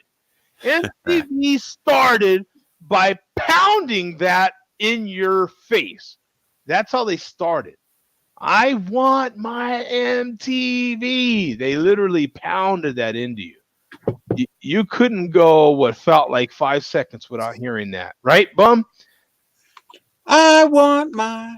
Yeah, there's a song by it, right? TV. Yes, who sang that? Sting? That was Dire Straits with singers singing that line. Yeah. Yeah. I mean, it was pounded into you. Cheers at French Hawes Beer Reviews. And real quick here, look what I have. Nice. The regular old, yeah. Is that this year's variant or? Yeah, it was new on the shelf, so there's no date on it. So yeah, it could be last year's or this year's. Who knows? You know what? Bottled in September, so yeah, we're good. You know what? It's and of course we all have our memories of those days and what was happening in our lives and all these sorts of things. But Rajay says we are looking back through the eyes of current times, which makes the flaws stand out more. No, you know what? That's very good. That's perfect because of what one of the previous commenters said. Look at those old TV clips and how grainy they are. Back then they look great because we didn't have high def TVs. Yeah. So back then on regular TVs, those clips looked fine. Yeah. You have to look at it in perspective. Well, and to MTV's credit, and Michael Jackson, really. Michael Jackson and MTV had this partnership immediately, and Disneyland, believe it or not, that trifecta, Michael Jackson, Disneyland, and MTV made music videos what they are today. You realize that? Do you remember Michael Jackson came out with that music video that was literally only played in Disneyland? You had to go to Disneyland to see that bad video, and it was like a movie. You remember that? I remember it. You know why? Because when he made all those videos for Bad, he made them in LA. And whoa, am I still here? Yeah. Am I out? Okay, Teen Wolf. I was about to call him Teen Wolf. I remember it because they put out ads and they needed extras. If you remember the old Michael Jackson Bad videos from that record, right? All the videos from that record, all the extras that went into that. And so they needed a lot of people for extras. And I was one of those kids that was trying to get in those videos. And I obviously didn't make it, or I'd still be talking trash about it. But they when he made those videos, they were only showed, if you remember, I think they were 12-minute. It was a 12-minute video or something. And that one chick from that video was had posed in Playboy. It was a big deal. She was one hot chick, man. I forget her name right now, but yeah, you could only see it in Disneyland, the full version of that, and they played part of that on MTV. And that was, Michael Jackson was a flipping humongous star, and between him and Sting, and I think Aha, if I'm not mistaken, they were some of the earliest music videos out there. Aha! Who in the hell knows about? How did I even think of that? That was like the first video to incorporate animation into it. It was such a big deal. It was. I didn't even necessarily care for some of that music, but it was such a big deal in those days. But that's part of the problem, Joe. Eventually, it reached the point where the videos surpassed the quality of the artist musically. Where you had a great video, but your music sucked, and MTV started emphasizing that stuff. That was part of the problem in the '80s. Okay, I have so many comments to get to. I have to just pull them on the screen. You guys take a look at them. There's a lot of we got stuff rolling off of here now, man. These are some of the ones that we already got to. Look at an old 80s movie versus now. The effect looked bad, but back then they weren't even noticed as much. Meant old movies from the 80s. Okay, it was clarified even more. Same thing applies to picture quality on television. Go look at some old TV clips, so blurry, yet that was you know what though? But getting back to our earlier point, thank French for mentioning that. Getting back to our earlier point, with that in mind, go look at some of the movies that were produced in the 50s and 60s. Go back and look at how high quality they are. Well, they're on film. They're on 75 millimeter film. Sure. Boom. There was a period of time when it was all about quantity and not quality. And that stretched video and audio in the 80s is that period when it was all about getting it out there. It was really obvious in the rap community, in that community that I grew up in, the hip hop rap community that I grew up in. It was so obvious. So many of your R&B artists, your big black artists, and I hate to bring that up, but it's just so true. Luther Vandross is a major artist. Try to find some of his stuff that's in high quality. Who hasn't heard of Luther Vandross? All you got to do is say the name Luther. Find some of his stuff, I dare you, in high quality. You won't find it. Doesn't exist. It doesn't exist. He's one of those artists, and you never will get it because he's dead. You know what I'm saying? It's just one of those times. It's a shame. He's just one example. You know what I'm saying? And to me, it's just it sucks because but to his credit, I mean, he was a major star back then, and he got a lot of hits out. He was all over the place. You know what I'm saying? But with video or with audio, there was such a focus on, and this is just my opinion. I don't have any facts to back it up, other than just try to find me something. But I think maybe someone proves me wrong right now in the chat. And maybe they'll be like, yeah, there's this and there's that and there's this. And I'll be like, oh, okay, I'll shut up. But I don't think so. There's a few art. I mean, Dire Straits was one that was you mentioned. Okay, thanks, Tom. We'll see you. Pleasure, Tom. It's good seeing you guys. See you soon. Absolutely, man. See you soon, Team Wolf. Yeah, later on. I think Tom's making good on that Taco Bell getting baked. Oh man, I'm gonna get something real nice. I might just make something. But I'll do something nice. Later, guys. All right. See you, Tom. Yeah, I think Tom is well on his way of making good on that promise there. He's gonna hit up the local Taco Bell. It was get baked and then get something that was baked or deep fried, right? That's how that works. Oh, And real quick, let me correct myself. I said 75 millimeter film. I can't believe I said that. That's ludicrous. I meant 70 millimeter. Yeah, 70 millimeter. Yes. But, yeah, there were a few artists. I mean, Dire Straits was one that was so particular about the recording quality. There was a Steely Dan in the 70s. Steely Dan, yeah. They were perfectionists. Mm-hmm. Sting was one. The Police were pretty good about that. I mean, as a but they started as a punk band. They were very low-fi. If you've ever listened to their earliest stuff, Mark, the first couple singles they put out, they were a punk band. Steely Dan was always super high quality.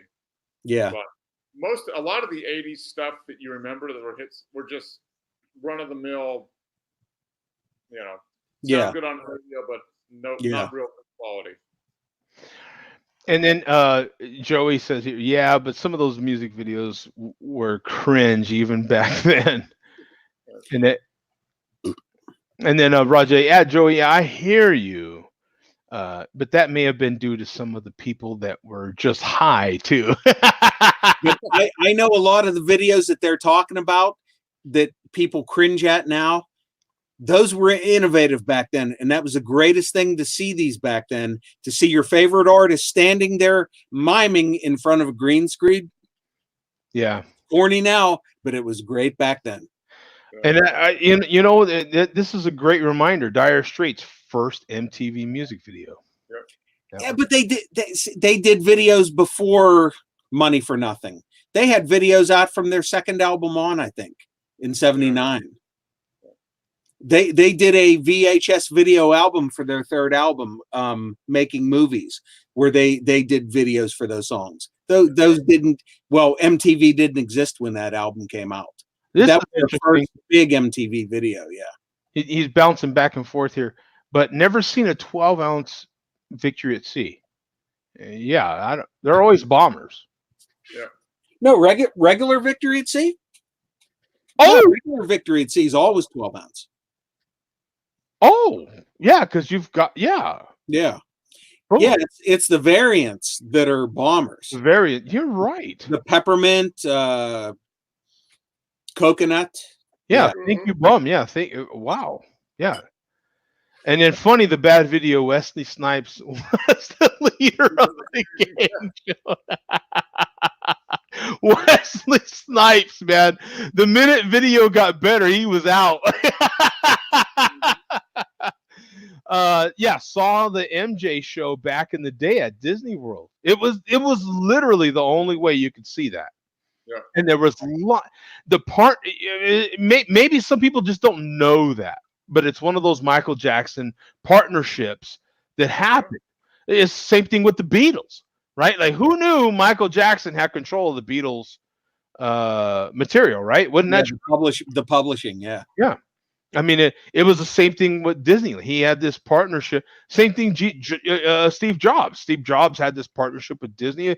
All these things were crazy. Take on me, yeah. And yes, cost became a play for sure, and that impacted how videos are being done. Yeah. He's been on here before, but not for a while. Guys, Jonathan from NJ here. Wanted to wish you all a happy holidays. Drink a Treehouse double shot bean, by the way. Thanks for rubbing that in our face. Yeah. New York Rangers fan forever. Yeah. Drinking Treehouse double shot vanilla bean. Nice. I'm not even looking that up, you bastard. No. Look at that. You can find some HD videos of those old music videos on YouTube that have been converted. Okay, fair enough. And then you guys ever have a peppermint Victory at Sea? So damn good. Yeah. Ours are always bombers here that I have seen. I think even the bass version, I believe, we'll have to check. No, the minute Bum showed that, I could think of 6-packs that you're absolutely, because it's the same as Sculpin. Sculpin and all Right, the other are always the 12. And that's as far as the base version. That's all I've ever seen here at 12 I've ounce seen the bottle. base version only as 6-packs here too. Yeah. Yeah, and in French says only bombers here in Rhode Island. I'm emotions in Melvin. What? I'm emotions. A Melvin Hubert IPA. Tasty. Okay. Well, good. Yeah. All right. Enjoying not. Oh, enjoying. He's enjoying a Melvin's IPA. Okay. Okay. All right. Damn that autocomplete. Yeah, exactly right. Yeah. Damn something, right? Yeah, exactly. Fantastic conversation, man. I couldn't have enjoyed it more, guys. Thank you so much. Great show. Absolutely. French is wasted. Joey puts it up there. Yeah. Yeah, I'll clap on that one. Yeah. And I drank that damn Earthquake 10% malt liquor 2 hours ago, and I'm still here, and I'm still coherent. Still drinking more beer. And still, I'm drinking the Victory at Sea. My God. Now, the wonderful thing about not being on the East Coast is it's not even 8 o'clock over here.